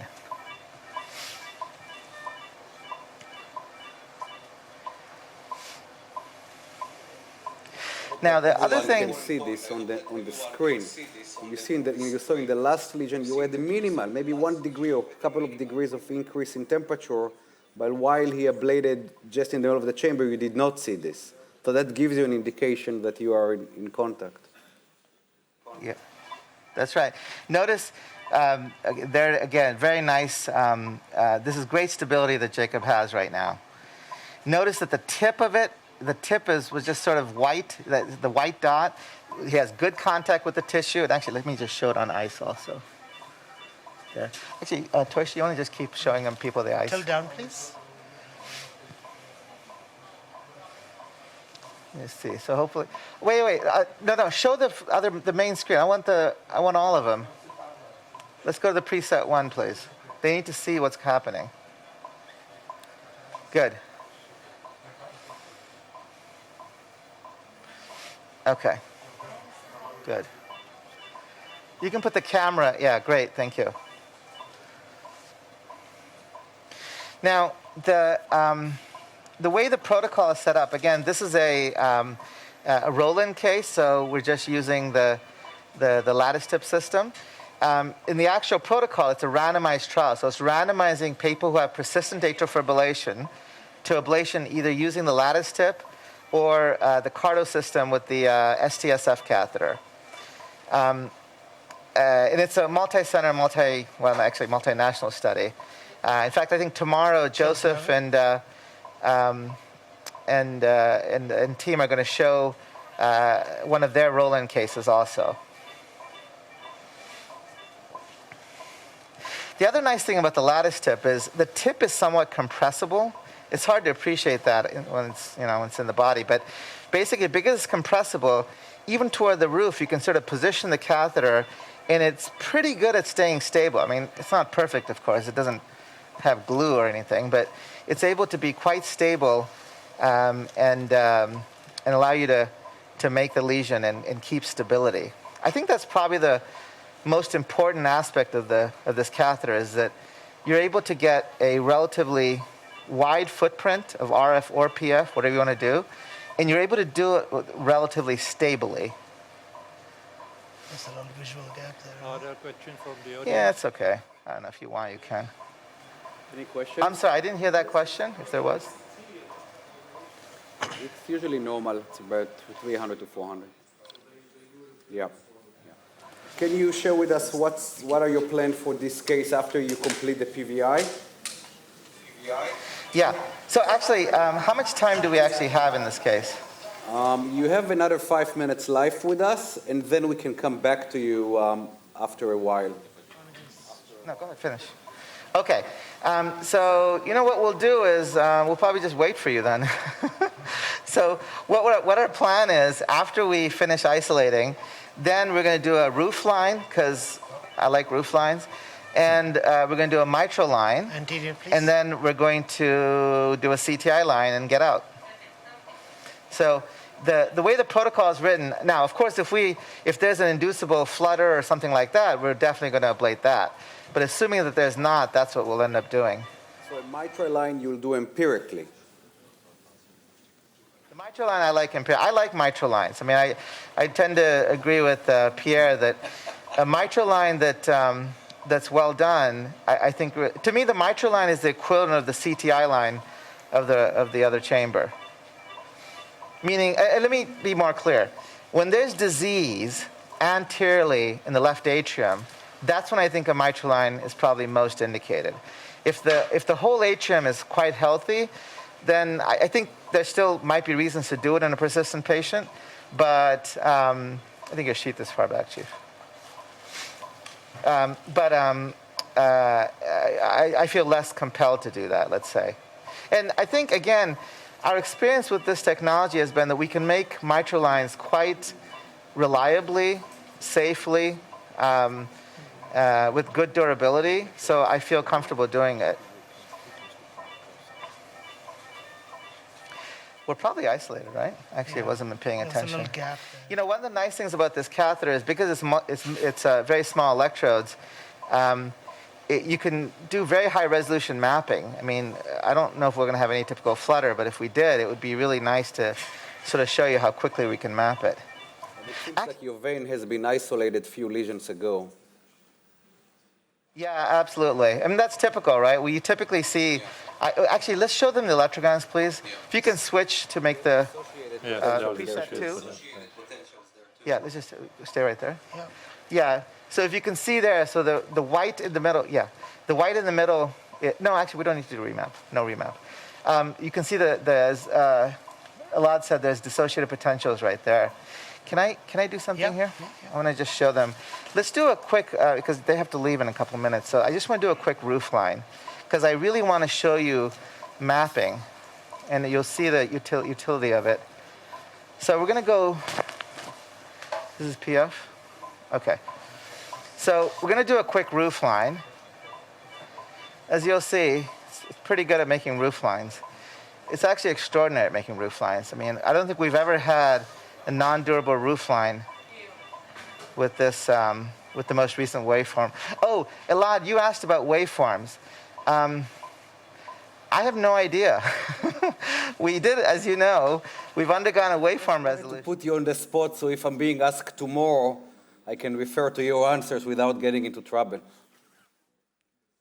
No, look, the reality is I don't really understand what exactly is in the waveform. I'm actually relatively, I just have no idea. Nobody tells me any of these things. What I can tell you is that this is the optimized waveform that we use. So we've gone through 3 different waveforms that I'm aware of. And this waveform has had excellent durability results. And I think that you and Jake are going to talk a little bit about that tomorrow. Let's do a quick remap. I'm going to do one more lesion here, and then we'll do a remap. So I want to prove that this roof line is intact. So what we'll do is we'll stop pacing. Show PA view, please. Let's do a quick remap here. Okay, so we just stopped pacing. Now we're in sinus rhythm. Junctional. Oh, junctional, great. That's annoying. I guess we can give some atropine, right? Can we get, no, then we'll just get more junctional probably. You know, he's been in AFib for a while, so it's very possible. Okay, there you go. Oh, there, okay. Now we have a sinus mechanism. Okay, so what we'll do is we're going to map in sinus. Let's increase the gain of the electrograms, please, on the mini electrodes.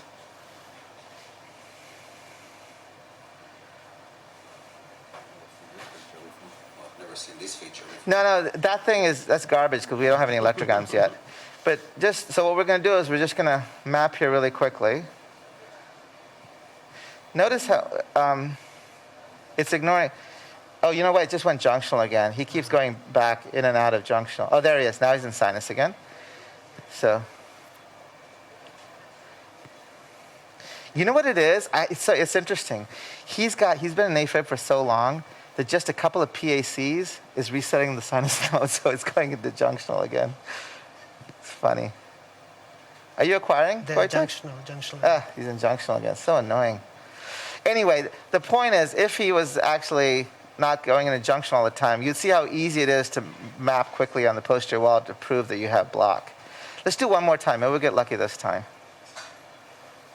You know, Vivek, the other thing maybe it would be interesting to do is to pace from the distal CS and show the vector when you're on each side of the line, if it just doesn't happen to collide. Yeah, the CS, it's on, yeah, we can do that. Let's do what, so let's do that. Let's pace from the CS, and then we can do the vector. So we'll show them the vector so people understand that. I think the sinus is not very... Yeah, the sinus is not robust now right you said now. something bad about sinus, and it's sinus.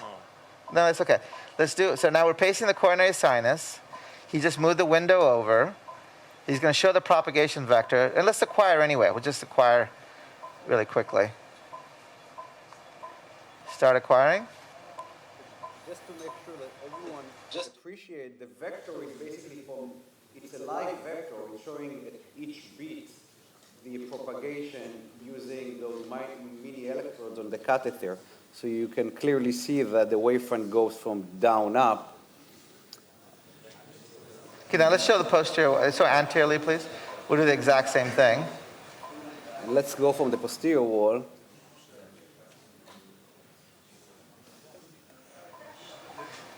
And here it looks like when you stable that it's actually going, that there is a block and it's going up also from lower higher, unless there is a collision. Yeah, again. Let's try sinus one more time. I really want to show them this.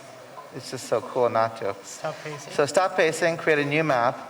It'll take a while for it to wake up. Oh, no. No, his sinus is back. I think his sinus is more robust right now. We're going to do one last one, Elad, and then you can go if you want. You just said it. Oh, did it? Yeah. Son of a bitch. Okay. You know, if you have a few more minutes, can I just do the mitral line, or you want to go and come back? You're online, by the way. On what? We can hear you. Okay. Okay, then let us just do the mitral line. So you guys set up for the mitral? So Vivek, we have to go to another lab. Do you mind just saving the mitral line for us when we come back and we can do it at real time together? Okay, yeah, we can, yeah, go ahead. Go, and then how long before you think you'll come back? Maybe do the CTI in the meantime. No, I'll do them both. It'll be fine. I'll wait for you guys. We will be back shortly. So maybe let's go to the lab of Fermin Garcia and see if the PVCs are still suppressed. I think Fermin's here with us. So can we go to IKEM? No. Sorry, to Homolka, the second lab in Homolka? Because they are probably finished. Just to see if there's a recurrence or something like that. Can we switch to the other lab in Homolka? You okay?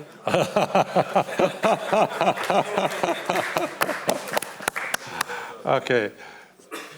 So they already finished. So are the PVCs back? We guess they're not back. Okay, so we have connection to Are we here? Okay, all right, that's great. We're back. To deep mapping. So guys, we were doing the deep mapping. So what we've done here on the map is we've turbo mapped the deep potentials. So Callum's going to show you on the template on the outside X screen we take a match of the S3 beat, the last pace beat at 300, and we do a last deflection map. So anything purple comes up late. And you can see that, can you put the substrate map side by side as a reference? Make them as dense as you can. And you can see that the deep potentials are highlighting that purple area, that blue area is highlighting nicely that central channel. So this is really the area of interest here.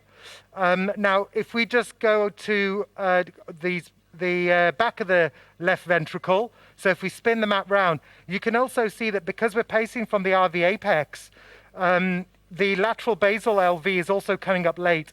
And this is where we really need to work to get a true map that shows you the decrement. So whilst we were mapping, something happened.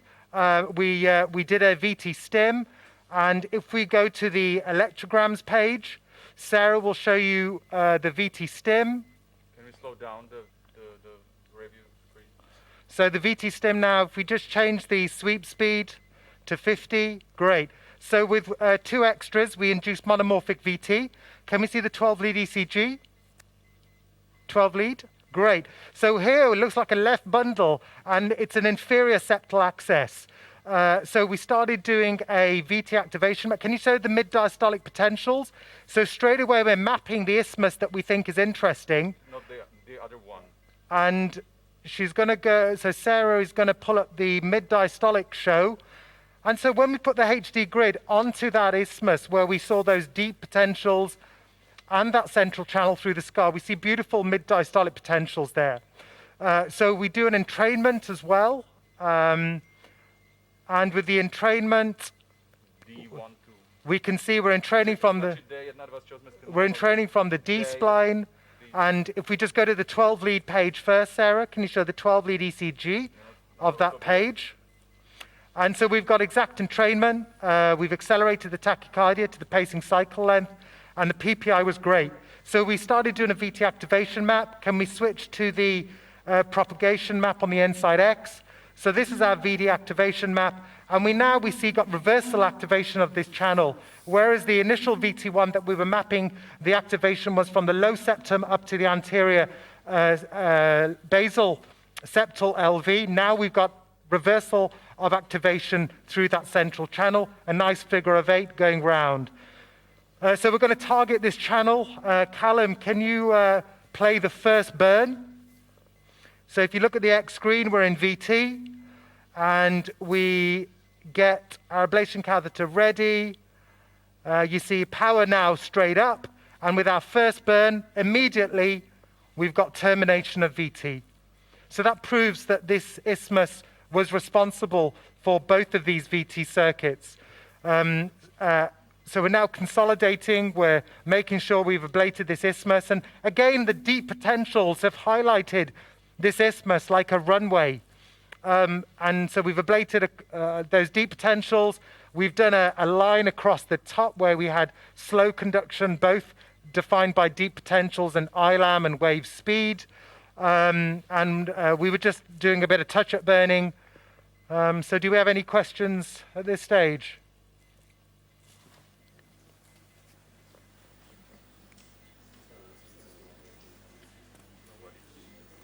No? There are no Elad, questions. did you get all of that? Was We don't hear anybody. I can see someone's arms up on the back row. It looks like a great case and a great, at least, outcome for now.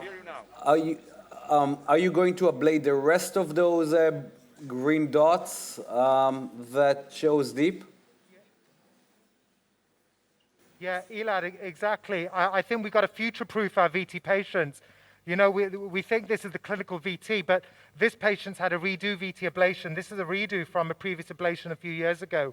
And we found interesting areas on the inferior LV where we had late potentials that didn't decrement and some sort of what looked like ablated tissue. And so in order to future-proof this patient, similarly to ablating potential other conduction corridors, we're going to use these deep potentials as surrogates of conduction channels to try and future-proof this patient.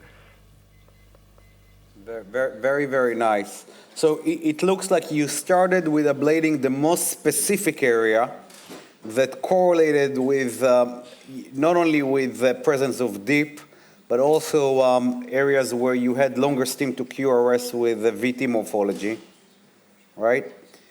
And after you eliminated this,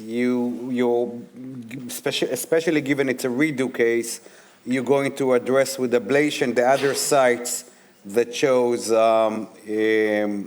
potential channels. Yeah, absolutely right. I think if we look at outcome data based on just ablating the clinical VT, we know historical work from Delabella's group, from multiple groups, has shown that if you purely target the clinical VT, there is a higher risk of recurrence than having an endpoint of non-inducible clinical and non-clinical VTs. And so these other decremental sites have the potential for non-clinical VT. And so that's the justification for us to target those areas as well. And interestingly, Elad, these areas correlate with where the ILAM map was and where we're seeing deceleration zones. And this is why when we were talking earlier about all these different methodologies, ultimately, I don't think we're ablating too far away from where the different methodologies would be telling us where to ablate. Very nice case. We have to move to the rest of the lab, so congratulations, and we'll let you finish your ablation lesion set, and we hope to see you at dinner. Okay. Okay, thank you. Thanks, guys. We'll get to maybe Pierre. Pierre and can we have another lab in IKEM? Hello. Hi, Joseph and Pierre. Can you hear us? Yes, we can. Great. So it looks like we see that you made a lot of progress because we see red dots on the lines with the white dots. Well, trying to, we still struggle a bit with some manipulation issues, but yeah, we're making progress. And we've also, you know, I mean, this kind of very large substrate, I wish we could use the Sphere 9 catheter with electroporation. That would really be a perfect match with the type of ablation we need in this patient. Maybe better even with high energy RF, the lattice tip, because that will create centimeter lesion footprint, so that would be beneficial. Yeah, but we're typically in the range of less than 5 millimeters depth, so I don't know. Could you, by the way, measure that on the ice on some? It's about 1 centimeter is the distance between these markers, so it's approximately close to 8. I would say 8 millimeters, 10 millimeters. This thickness here. Yeah, then you may be right. RF may even be better. Guys, did you see abnormal potentials in those areas you are ablating, lavas? Plenty. I mean, it's hundreds of them. It's amazing that whenever you go to the channel, you see a nice late potentials or lavas, low amplitude. It really fits. In many of these channels, we got very nice potentials. The problem is that there is extreme dilation of the atrium and also the ventricle, and it's really difficult to manipulate the catheter because the sheath does not support properly, and it's it's really a nightmare to get good contact in some areas. Are you using a retrograde or transeptal approach? No, transeptal approach, because the patient is quite sick. And he had strokes and he had peripheral artery disease, so we did not want to risk. Retrograde would be better, obviously, for this area because it directly goes to that area. But we have transeptal here, even transeptal. We had to struggle a little because both atria are really, really huge, and the patient has pulmonary hypertension, and it's really advanced heart failure.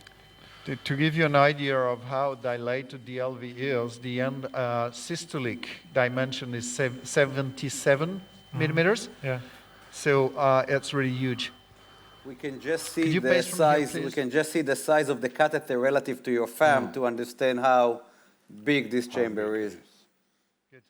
Good. So we lost capture in this region, so it's probably. But don't forget that FAM is not complete map.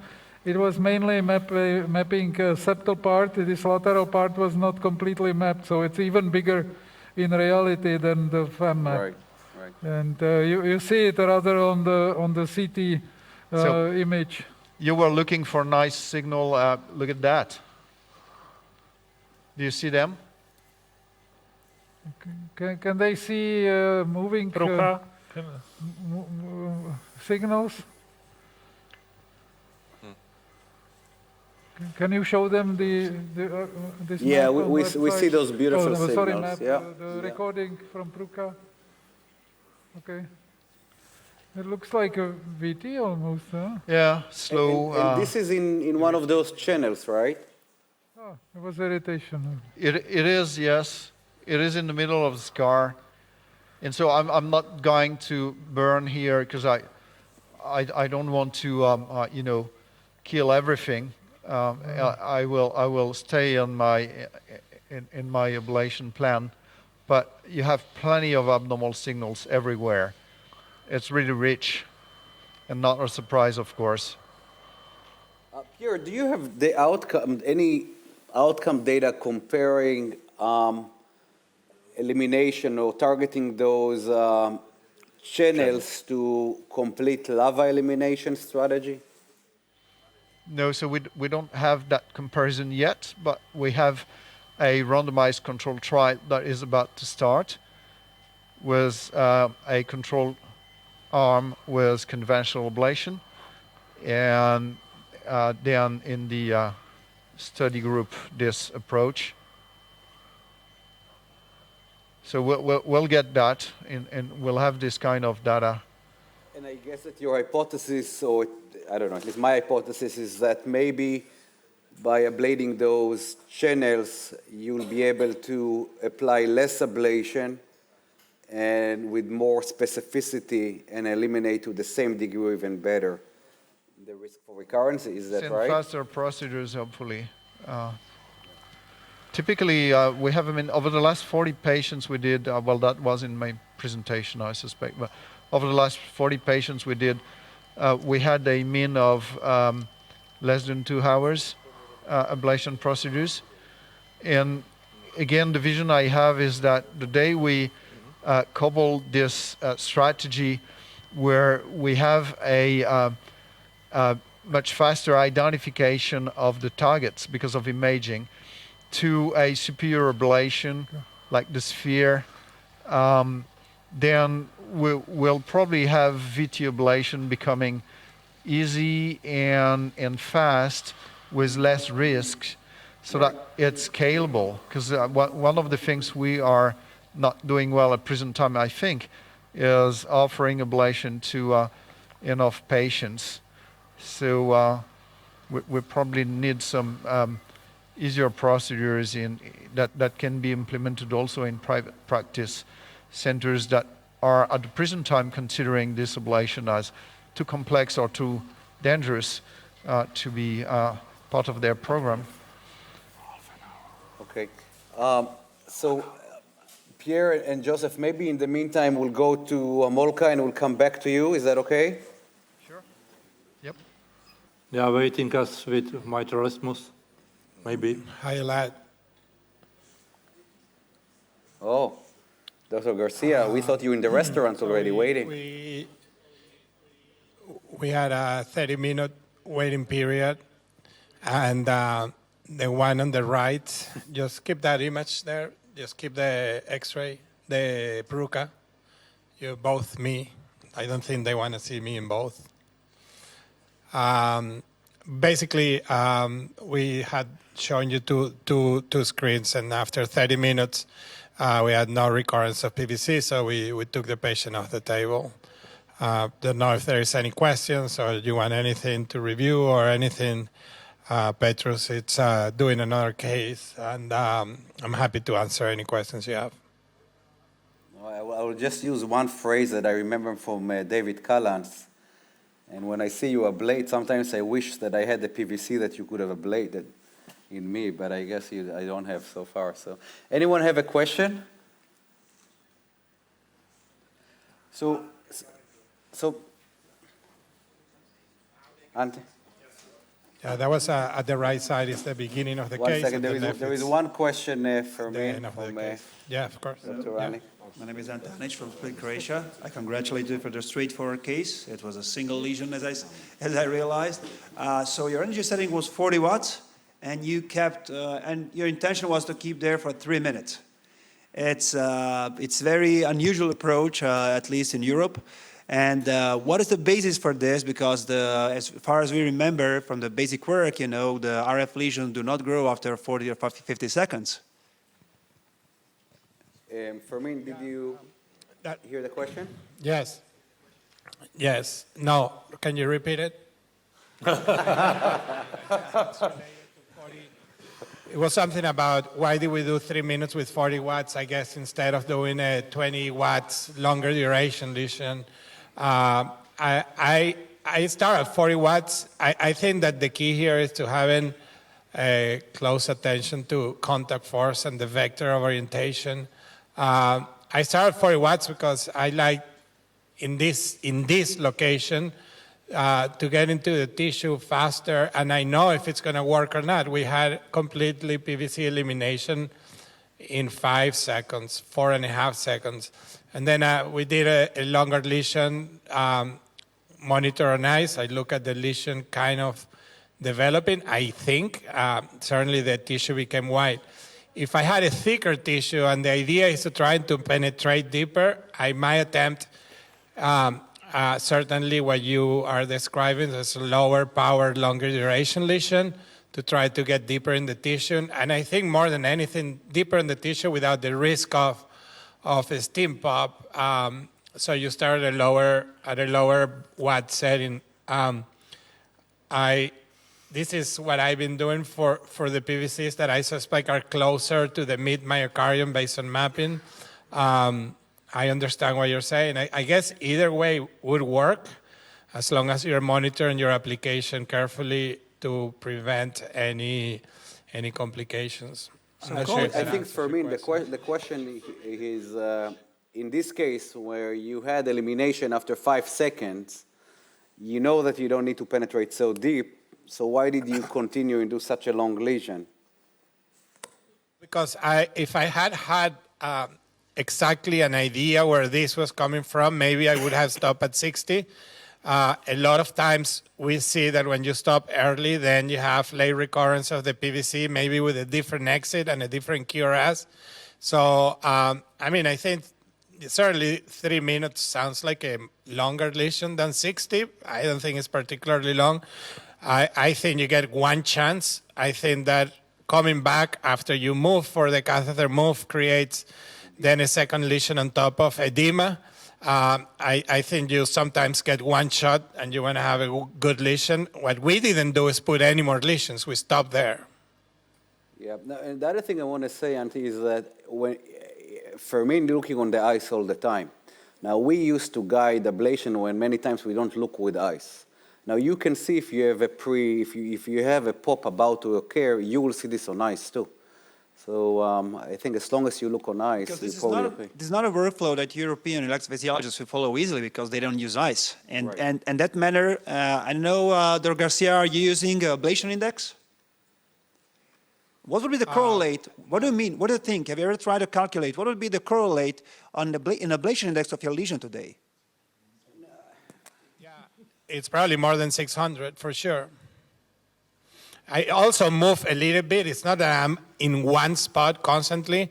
I get a sense of going in and out and right and left a little bit in that area. Again, this is not because you're just trying to do subendocardial. You're trying to get into a deeper layer of tissue that has a 3-dimension aspect to it that I don't know how to define it. If I were exactly sure where I was, I agree with this concept. I'm not staying in one single spot. I'm not moving widely, but probably if I also use the same systems that you use to define if you move, I would get 3 lesions in one spot automatically, and maybe it will be 400 on each spot. The reality is I'm not moving. Certainly, if I were to stay in one single spot, I don't know, I can ask them what was the lesion index, and they can tell us. I don't know. It's certainly higher than 600. I get your point. Is this too much ablation? I mean, I can tell you that in the top of the left ventricle, it's hard to define what's the right ablation index. The main problem would be here. I'm not concerned about perforation. If you have a good catheter orientation, you would get a stim pop, and you're watching constantly. I mean, this from what I've seen doing in other places, it's kind of in between. I don't like to start at 20 in this area. I don't like to start at 70. I start at 40. I don't know if there is a right number. No, the other thing I want to say is that, we actually, one of my fellows is going to have an oral presentation at HRS exactly about this, the relationship between ablation index and lesion depth in the ventricle, because ablation index was not validated for ventricle. And I can tell you there is little correlation between lesion depth and ablation index in the ventricle, and surely less in scar tissue. So I think the old-fashioned way to think about it, the power and the duration and contact is probably the way to go. Okay, Fermin, thank you very much. I think we're going to move back to Vivek. So thank you, and we'll see you later. Congratulations. Thank you so much, and congratulations to everyone. Okay, so it looks like we're ready for a mitral line there. No, absolutely not. Not now. Hi, can you guys hear me? I think you're seeing us. Yeah, we see you and we hear you. Okay, fantastic. So this is about, let's show a PA view again really quickly, please. So this is obviously, you saw the PVI, you saw the roof line. Now we're going to focus on the mitral. So if we rotate, I'm just going to cine really quickly. So you can see there's the ablation catheter. You see where the CS is. We're pacing from CS 1, 2. So we're pacing from distal CS. Let's rotate to the right a little bit, please, and zoom in on the mitral. Wojtek, zoom in more, please. Right, so we see that your timing is pretty much 0 to the catheter, so you'll be able to show when you block. If it blocks, which is better, it should be quite obvious. If it doesn't, that'll also be quite obvious. Notice on the if you look at the colors, the voltage, you can see where the mitral valve would be, right? I mean, the colors are pretty clear. You can also see, Jacob's showing you on ice. There you can see it. You can see the lattice tip. You counterclock, this just shows them the valve. So it's right there. You can also see the CS catheter. Can you guys see that? I don't know how easily that comes out, but anyway, it's there also. So now we're here in this position. I like this position to start with. Can they see everything? Yeah, okay. So, and then you notice on floor I'm using a direct approach, and I'll come back to that. So we're set to PF. So I'm going to start with PF here. And notice there's a small blush of heat that you saw there. I'm not moving. The electrograms look good. They diminished. Zoom in and rotate a little bit for me, please. Okay. Even though the electrograms are fairly diminutive here, I still want to ablate because, with PF, I think there's some adjacent stunning that can occur with each lesion. So because of that, I'm very conservative here, especially in the mitral isthmus where the tissue can be quite thick. Now look, if you actually look, it's blocked already. You can see that right there? Hold on, I'll just go, just for fun, let me just show it to him over here. So if we look on this side, you can see it. Show the vector just for fun. It'll probably reconnect. We're not done yet, but. So now if you look at where's the vector? We see the electrogram at low resolution here. So. Low resolution here. Oh, you say low resolution? No, look on the side of the screen. Actually, show them preset 2, please. It'll be obvious. Preset 2. Dva. Okay, there. So now you can see the CS is pacing, right? Yeah. And then you can see the electrograms on this. And if I go to the other side, I'm going to move this down here. Obviously, electrograms are very close. That's beautiful. That's beautiful. Okay. That's beautiful. Let's go back to preset 1, please. I'm going to finish this line. Okay. Wait, what's going on here? Okay, so let's rotate to the left for me a little bit. Rotate, yeah, good. That's not stable. See, I didn't like that one lesion. There was not much blush of heat. It actually came blue because it didn't see much heat, so it was unhappy there. But I think everyone needs here. to appreciate in a difficult posterior mitral line, 3 lesions of a total of 15 seconds achieve the block. Yeah, I think that's better.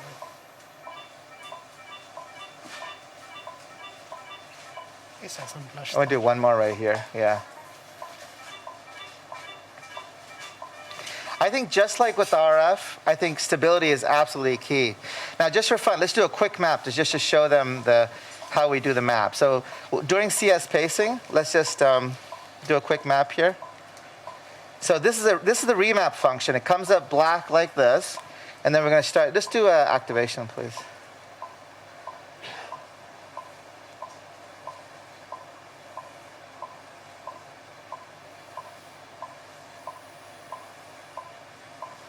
And then we can just go around. Show me a little more anterior, please.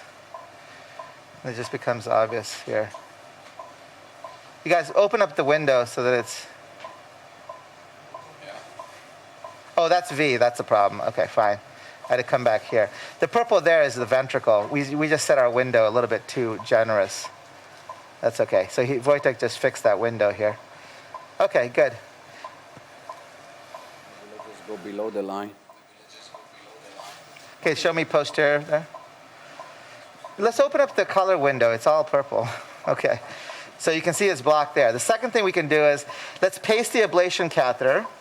We're going to paste from the ablation. Now, when we paste, we can paste from the whole lattice tip, which is what we're going to do. Let's go to preset 2, please. So you can see, we'll show up the Pruka in a second. We're pasting from the ablation catheter. Notice the coronary sinus activation. It's completely reversed. And again, if I fluoro, so it's live, actually I can even bring the CS a little bit closer. Okay, there. So again, it's completely blocked. I hope that's obvious. Okay. CTI. Now, before you guys leave, because I know you have to leave quickly, I want to do the CTI. So we'll go back to the right side. Show me the CTI. I want them to see this. Okay. Show them ice will be nice, actually. What's that? Okay, now we're going to set up the window. Yep. Yep. So you can see ice. And actually, let me just show them on ice. So if I clock the ice, there's a point, and I'll show you in a second. So you can see the tricuspid valve. I'm looking a little lateral as I clock, as I clock, as I clock. A little bit more, that's the septum is coming in. So I counterclock. It's right about here that I like to make the line. So you can see the line will be right here. If you can see on ice there, you can see the PDA right there. You see the coronary right there. It always makes me a little nervous. You see the coronary. But it's true, of course, with every single It's amazing how lucky we are. I just think, yeah, I mean, we've never had a problem. With this technology, or with any of the others, I guess. Though I should say, it has been reported. I know there's a couple of case reports out there of damage to the coronary and blah, blah, blah. Okay, so we're set. So let's see. Can they see everything? Yeah, okay. So you can see it. If you look on the side of the screen, you can see the side of the Affera screen. You can see the pacing. You see the pacing spike. You see the electrograms. That's the atrial electrograms. And then you can see the far field V, which is the respiratory phasing, you can see it come in and out. So we're going to start ablating here. Notice I switched to RF. 1 second. Everyone see this? Yeah, no, we have it. Okay, yeah. Okay, you can go ahead, sorry. And then on the screen, let me just show you, we have a LAO inferior. That means we went LAO and rotated all the way up, okay? And then on the right screen, it's a typical RAO view. Those are the typical views I like to use. So let's just show this. Can you just show this to them? Okay. No. Here we go. Okay, now we're going to start ablating. Notice the tissue is getting white as this gets ablated.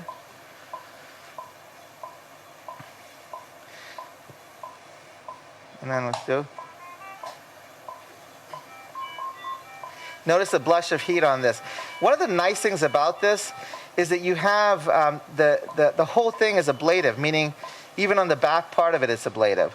So it's actually really nice. So now this is a good position. You see how you cover the entire CTI with like 3 or 4 footprints of this lattice.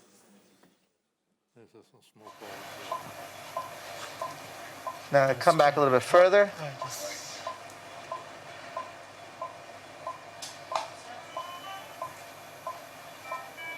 Yeah. It just blocked there. So if I counterclock here, you can see now. Let's throw the vector just to show people. No, let's do a vector. I don't want to do all that. So this is the vector showing the activation here. Again, it's only a few electrograms, but it's certainly not going, like if I go on this side, the vector is going to be pointing right through in this direction, obviously. Is there anything more proximal than this? I don't think so. You think that's real? Right there. All right. Jacob doesn't believe it, so he wants one more lesion here.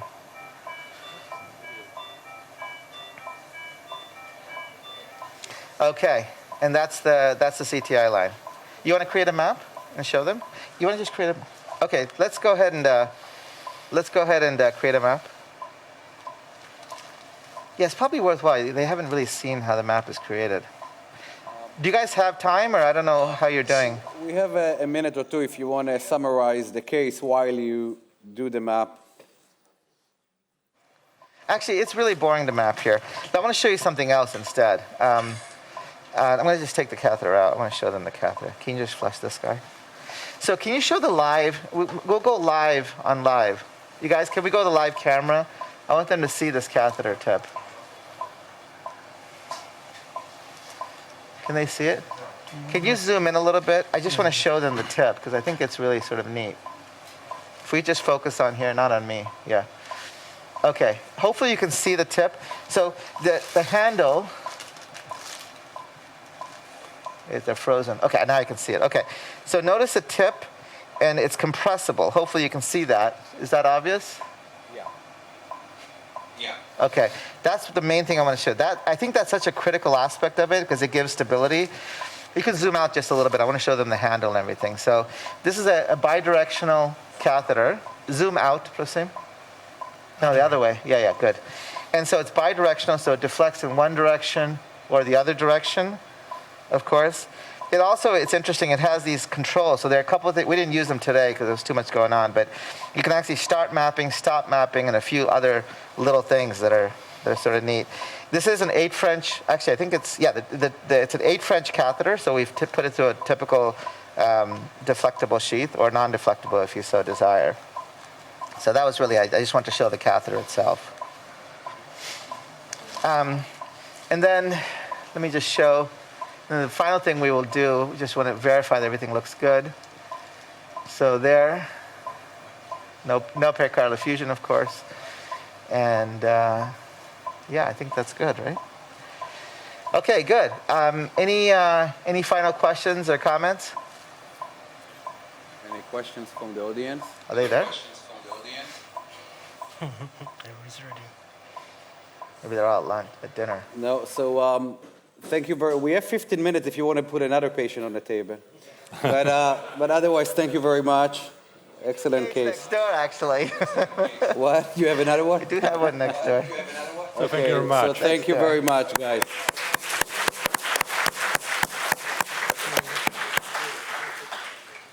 Maybe we can go now to IKEM, to Pierre's lab. Can they connect here? We are back to IKEM. Can you hear us, please? Yes, we do hear you very well. And so we are quite happy with what we did finally on the lateral wall. Trying now to, get this more apical part of the scar, which turned out to be a bit of a challenge. Sometimes the schist is too short, and when we advance it to have more length with the catheter, then everything goes off. Yeah. So right. we're struggling, but we'll get there eventually. From what we see here, 90% of those lesions are done, right? Like most of those lines look covered. Again, the lateral part of the scar, I think we did pretty well. Even though some areas I'm not very happy because we still capture. So we have a efficacy of the RF deliveries issue. And I'm not sure how to solve that. Again, I wish we could have a better ablation tool. And I'm dreaming of combining the Sphere 9 to the image-guided ablation strategy, particularly for this kind of patients with a huge substrate. It's really challenging.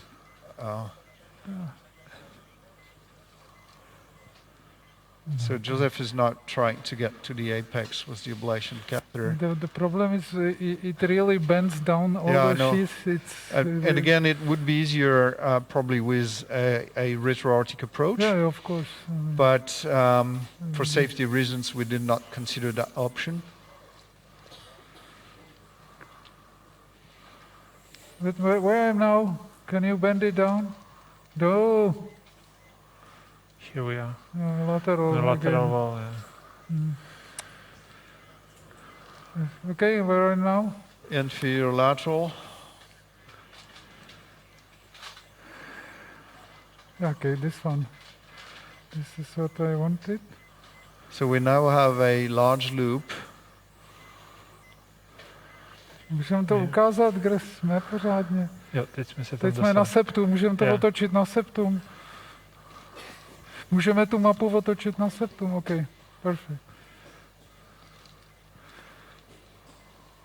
Show me the scar on septal area.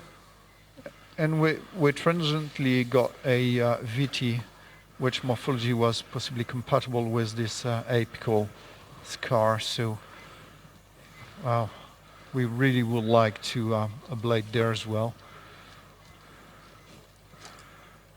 Kde jsme teď? Jak se na to koukám? This is inferior wall, or inferior. Can you give me some normal projection? Like, okay, so now to the left and a little bit up. It's amazing. There's no way to get to this apex. Yeah, it's extremely difficult to get there. We've been trying hard. We'll find a way, but it's frustrating. I lost again this position. It's very frustrating. So sometimes you at the end of a long day or a long case like this one, you think that, maybe radiosurgery is a good idea for some of these patients with extensive substrate and particularly dilated heart. No. And because again, the patient is very fragile. So getting closer, good.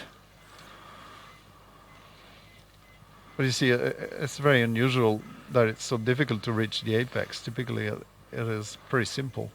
So here we are. Yeah. The signals here are pretty big. So here we are in the let's get started here. You may want to turn on the ablation. Můžeme ablovat? It is so difficult to get there that...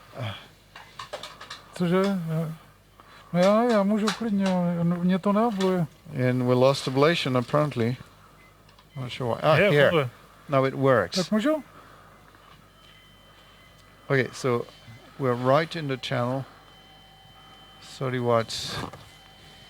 We could for a prolonged. I don't know if you can increase the contact a little bit, maybe, but. Yeah, I will try. Okay. I was a bit afraid. Very good. Okay. To lose the position. So I know. I understand.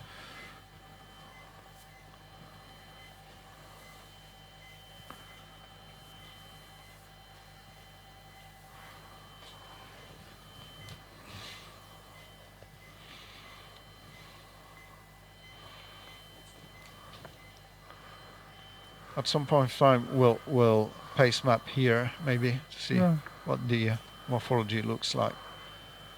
I bet that there will be not big delay in this area already because there is not much scleral noise. Agree.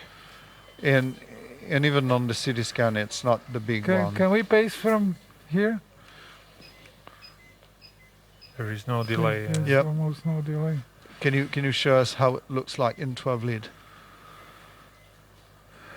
Yeah, we had some apical VT, but can we show that apical VT? It wasn't quite like that. Yeah, I think so. Yeah, it was a lateral, and Can you put this slow VT to the window on the right side, please?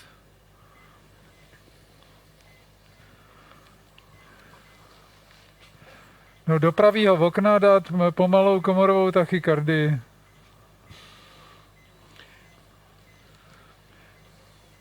It's one of the last two we've got.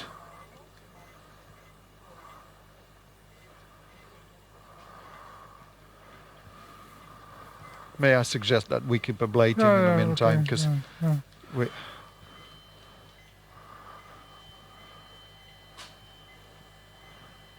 Yeah, that's it. It looks similar. No, I think it was another one. No, this one, the other one. Yeah, we've seen something that was negative 1, 2, 3. Yes, absolutely. And also negative in V4, V5, V6. Yep. It's going down the impedance. Impedance is okay. But gradual is still going.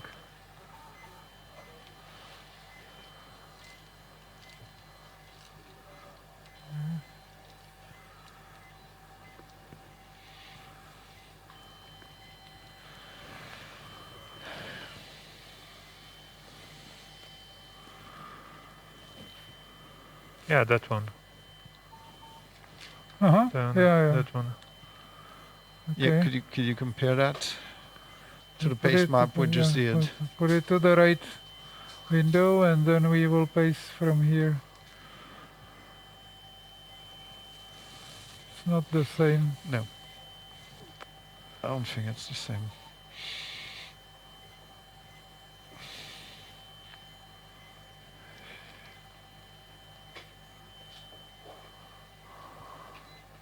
Or you can pace now. You can pace now, or you can, but put it, okay, now, and pace now. Okay, show it. We are too apical now. Yeah. That was more. Yeah.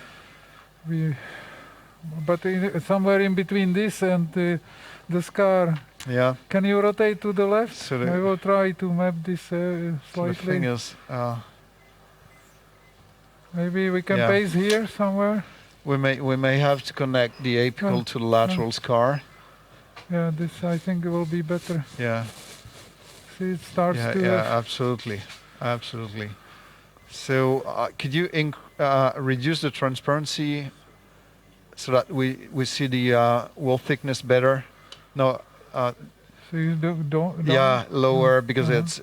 Zvednout trošku tu mapu. We have less thickness, so it's more likely to work. Yep. Doprava trochu. Yeah, doprava. Yeah, we'll have to connect that to the lateral scar through the scar, and that's a quite long line. They are. We are on, or I don't know. Do you still hear us? Hello? No questions? No. I don't think they were online. No, you're online, guys. We see you well. Okay. Are you still there? Yeah. We are. Somebody, yes. Looking carefully. We don't know. Yeah. Okay, so it's very difficult really to manipulate here, but we had one VT from this area. We try now to connect with the previous lateral scar. It's really enormous ventricle. Very, very difficult to with this enlargement of the atria as well. It's very complicated too. And I have full length of the catheter already in the body. So just to understand, you are ablating now on the thicker area between the thin area on the apex and the thin area on the septum. Is that what you're trying to? It's somehow connected. Could you show us the wall thickness map better? Without, possibly for a moment, without the Carter map itself, just the wall thickness. Thank you. And a little more toward the apex and lift it somehow. Not that much, not that much. A little more. Yeah, exactly. Yeah. You see, it's connected on the inferior aspect. And this is where we should place the lesion to have a chance to get transmurancy. But I don't know if you see the X-ray and the crazy shape of the catheter. It will give you an idea of why it is so difficult to manipulate in this patient, because it's really a snake catheter we have now. So can we ablate here probably? No? Yeah, I think And as Joseph pointed out, we clearly don't have a proper sheath for that kind of patient. Now, this is very unusual in my experience. I don't know if in Prague you often have this kind of patients, but not very often. It's very unusual in my experience for sure. If he wouldn't be so high risk, I would go retrogradely for sure. Yes. I still prefer to go retrograde, but we had a lot of bubbles now. Yeah. For this region, it would have been much easier, no question. Oops. Let me see now where we are. Otoči tu mapu doprava. This is more septal now. I know. I will pull it back. Here we have some nice signals. Proč tím přetáčíte tolik? Can you show us where we are? Can you show me where we are? Up?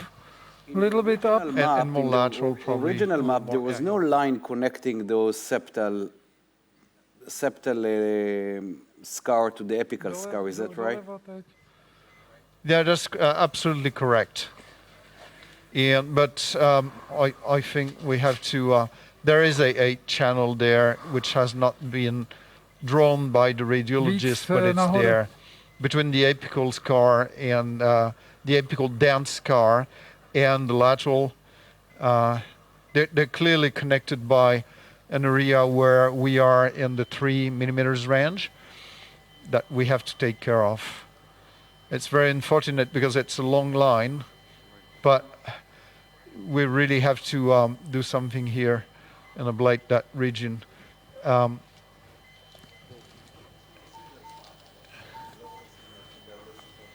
thing is that this patient is, the amount of work we typically have in 2 or 3 post-MIVT cases.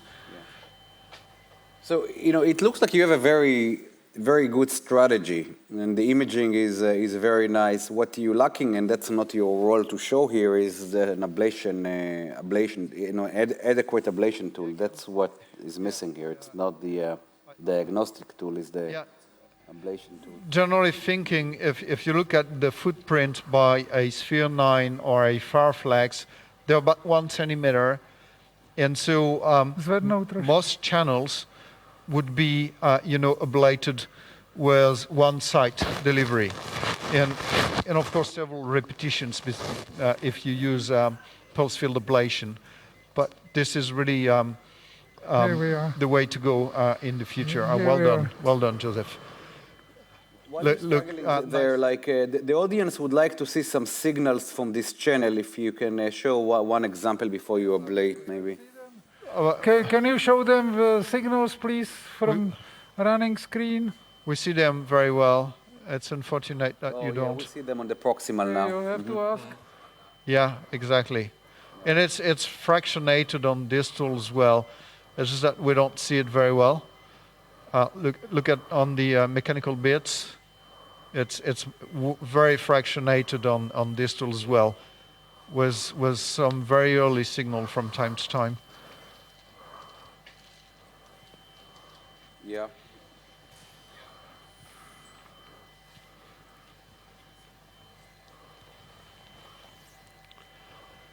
So I hope Don't that take so many points there.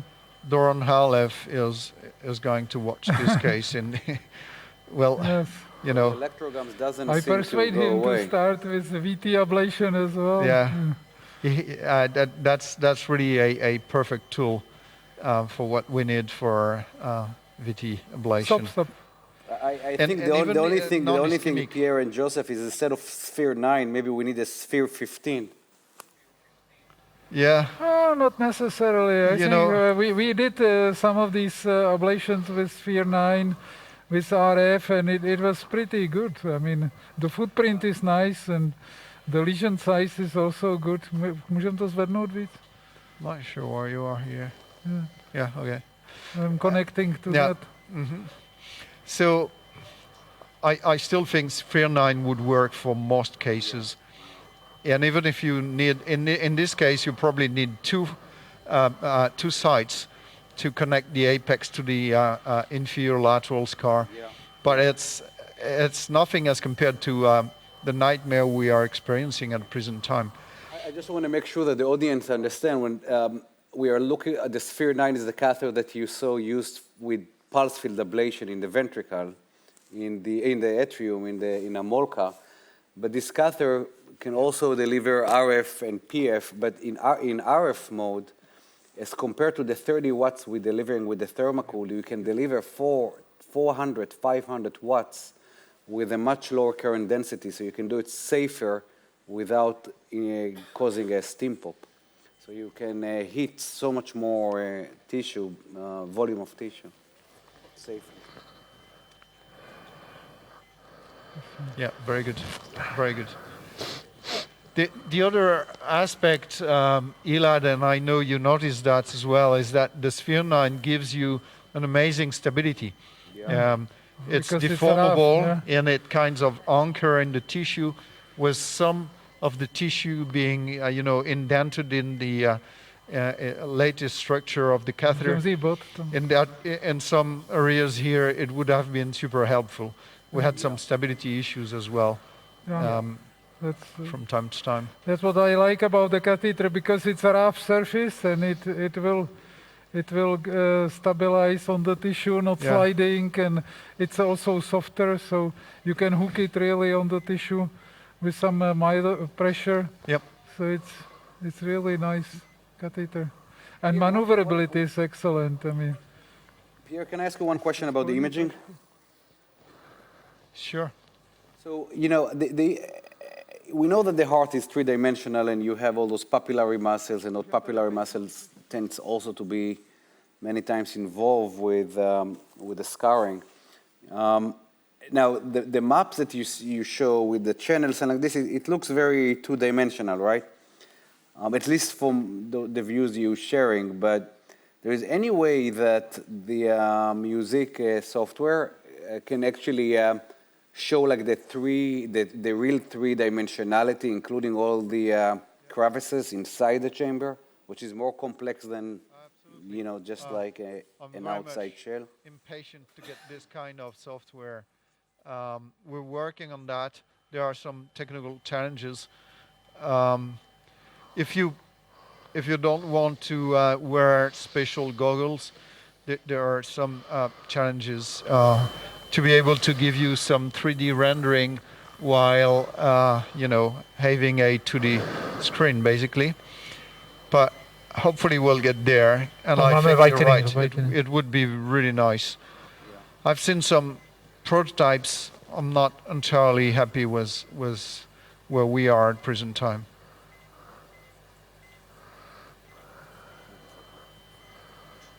So maybe you can just share with us what you're going to do. So you plan to continue this line of ablation and try to induce?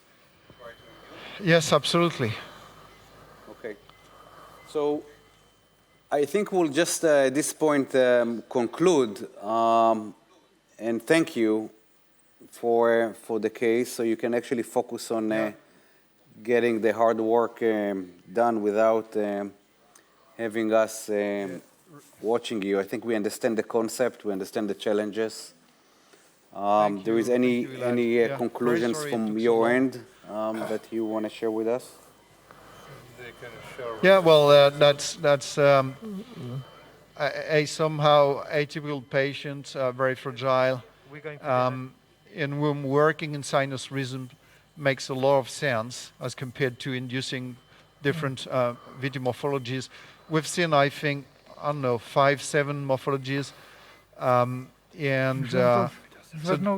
the alternative would have been to map under some kind of hemodynamic support, but I still think that if you can, get rid of most morphologies by this kind of substrate-based approach, it's better for the patient, and probably safer as well.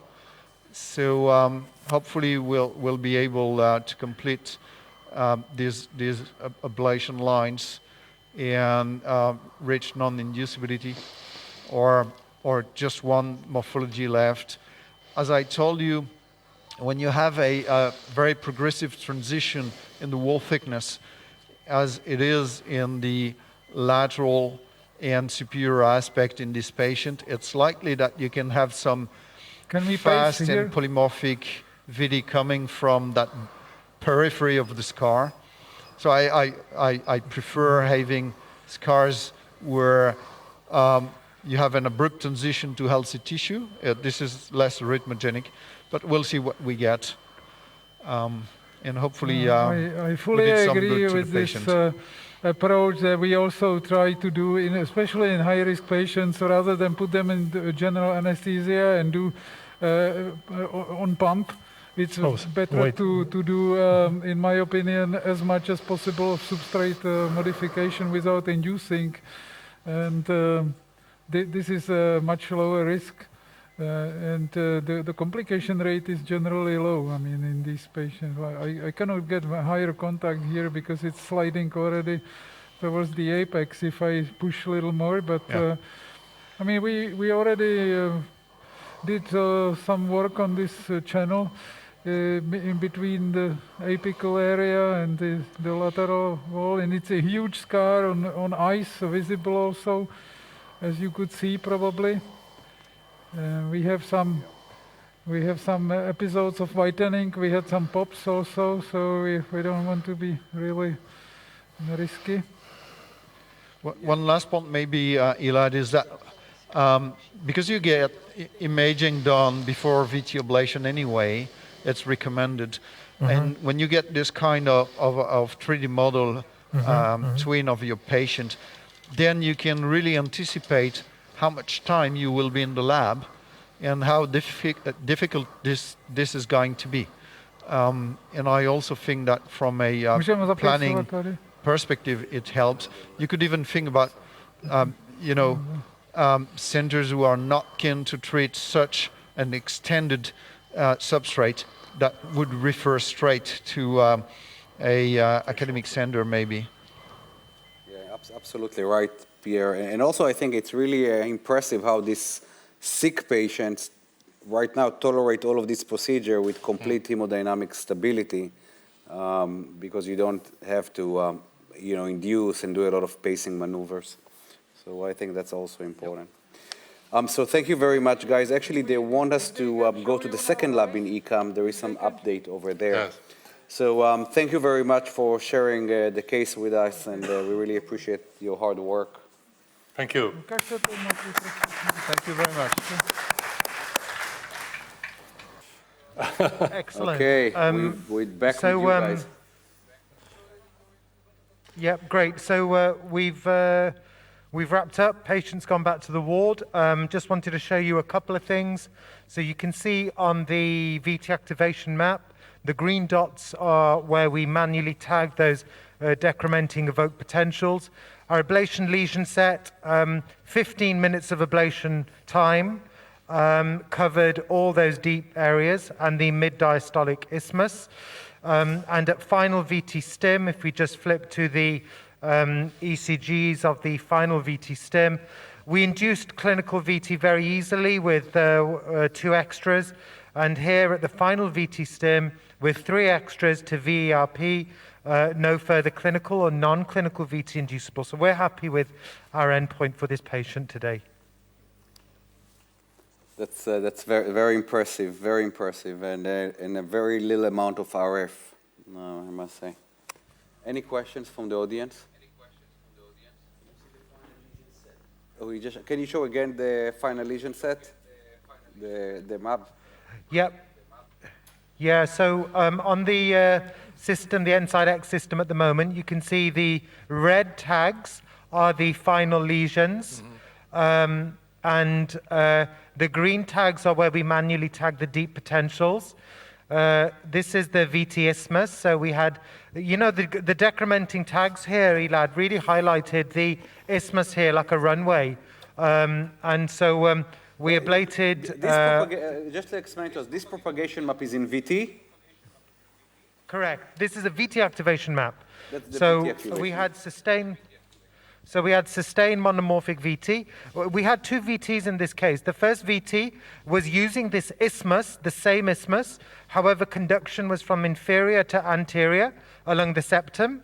And in the more sustained VT that we managed to do a full VT activation map, the isthmus, the same isthmus, was being used in the reverse direction from high to low. Yeah. That's very nice. So I must say that this activation map looks to me as a partially intramural or even epicardial involvement, right? Like you have a breakthrough from this isthmus earlier than when it comes from, you know, from the entrance, right? Do you? Does it? Yeah, does I think somewhere in the inferior aspect, the exit site was probably mid-myocardial because the V1 looked more like a left bundle morphology than an RBB pattern. And so when I see this with septal VTs, I always think this has to be at least mid-myocardial, if not an RV exit site. But, you know, I think the point is, you know, there are multiple areas where you can target the isthmus. And, you know, by targeting the isthmus along the whole length, and we know Della Bella's group has published really important activation map data showing that if you ablate VT activation map isthmus and you can define the whole entrance, mid, and exit part of the isthmus, your success rate is much higher than if you just target 1 or 2 parts of the VT isthmus. So, you know, I think we had at least 2 parts. We may not have had the exit site perfect because of the mid-myocardial nature. Elad, I completely agree with you there, my friend. But I think we had enough of the isthmus to be able to target mid components and also entrance components. Yeah. Congratulations, great case. I think we learned a lot from this case. And also we learned how, you know, how you streamline the whole protocol of DIP, which seems very labor intensive, but it seems like you can create the DIP map while you create the substrate map just by acquiring, you know, different bits at the same time. So thank you very much. Elad, just one final point, Elad. You know, I always say to my fellows, my trainees, invest in the mapping and then the ablation is easy. And so for this case, we spent 1 hour mapping with parallel substrate and deep and 15 minutes of ablation. And this patient had an EF of 25%. So this was, you know, a sick man. So yeah, no, thank you very much. Hope you all enjoyed the case back in the auditorium. And, you know, we will be around, Peter, myself, Callum Fenton, who is my CP, who I never go anywhere from home without him. So we will always be around for questions later on or tomorrow. Very good. So thank you very much, and I think that concludes our session. Thank you very much for everyone for staying late, and we will see you guys at dinner. So.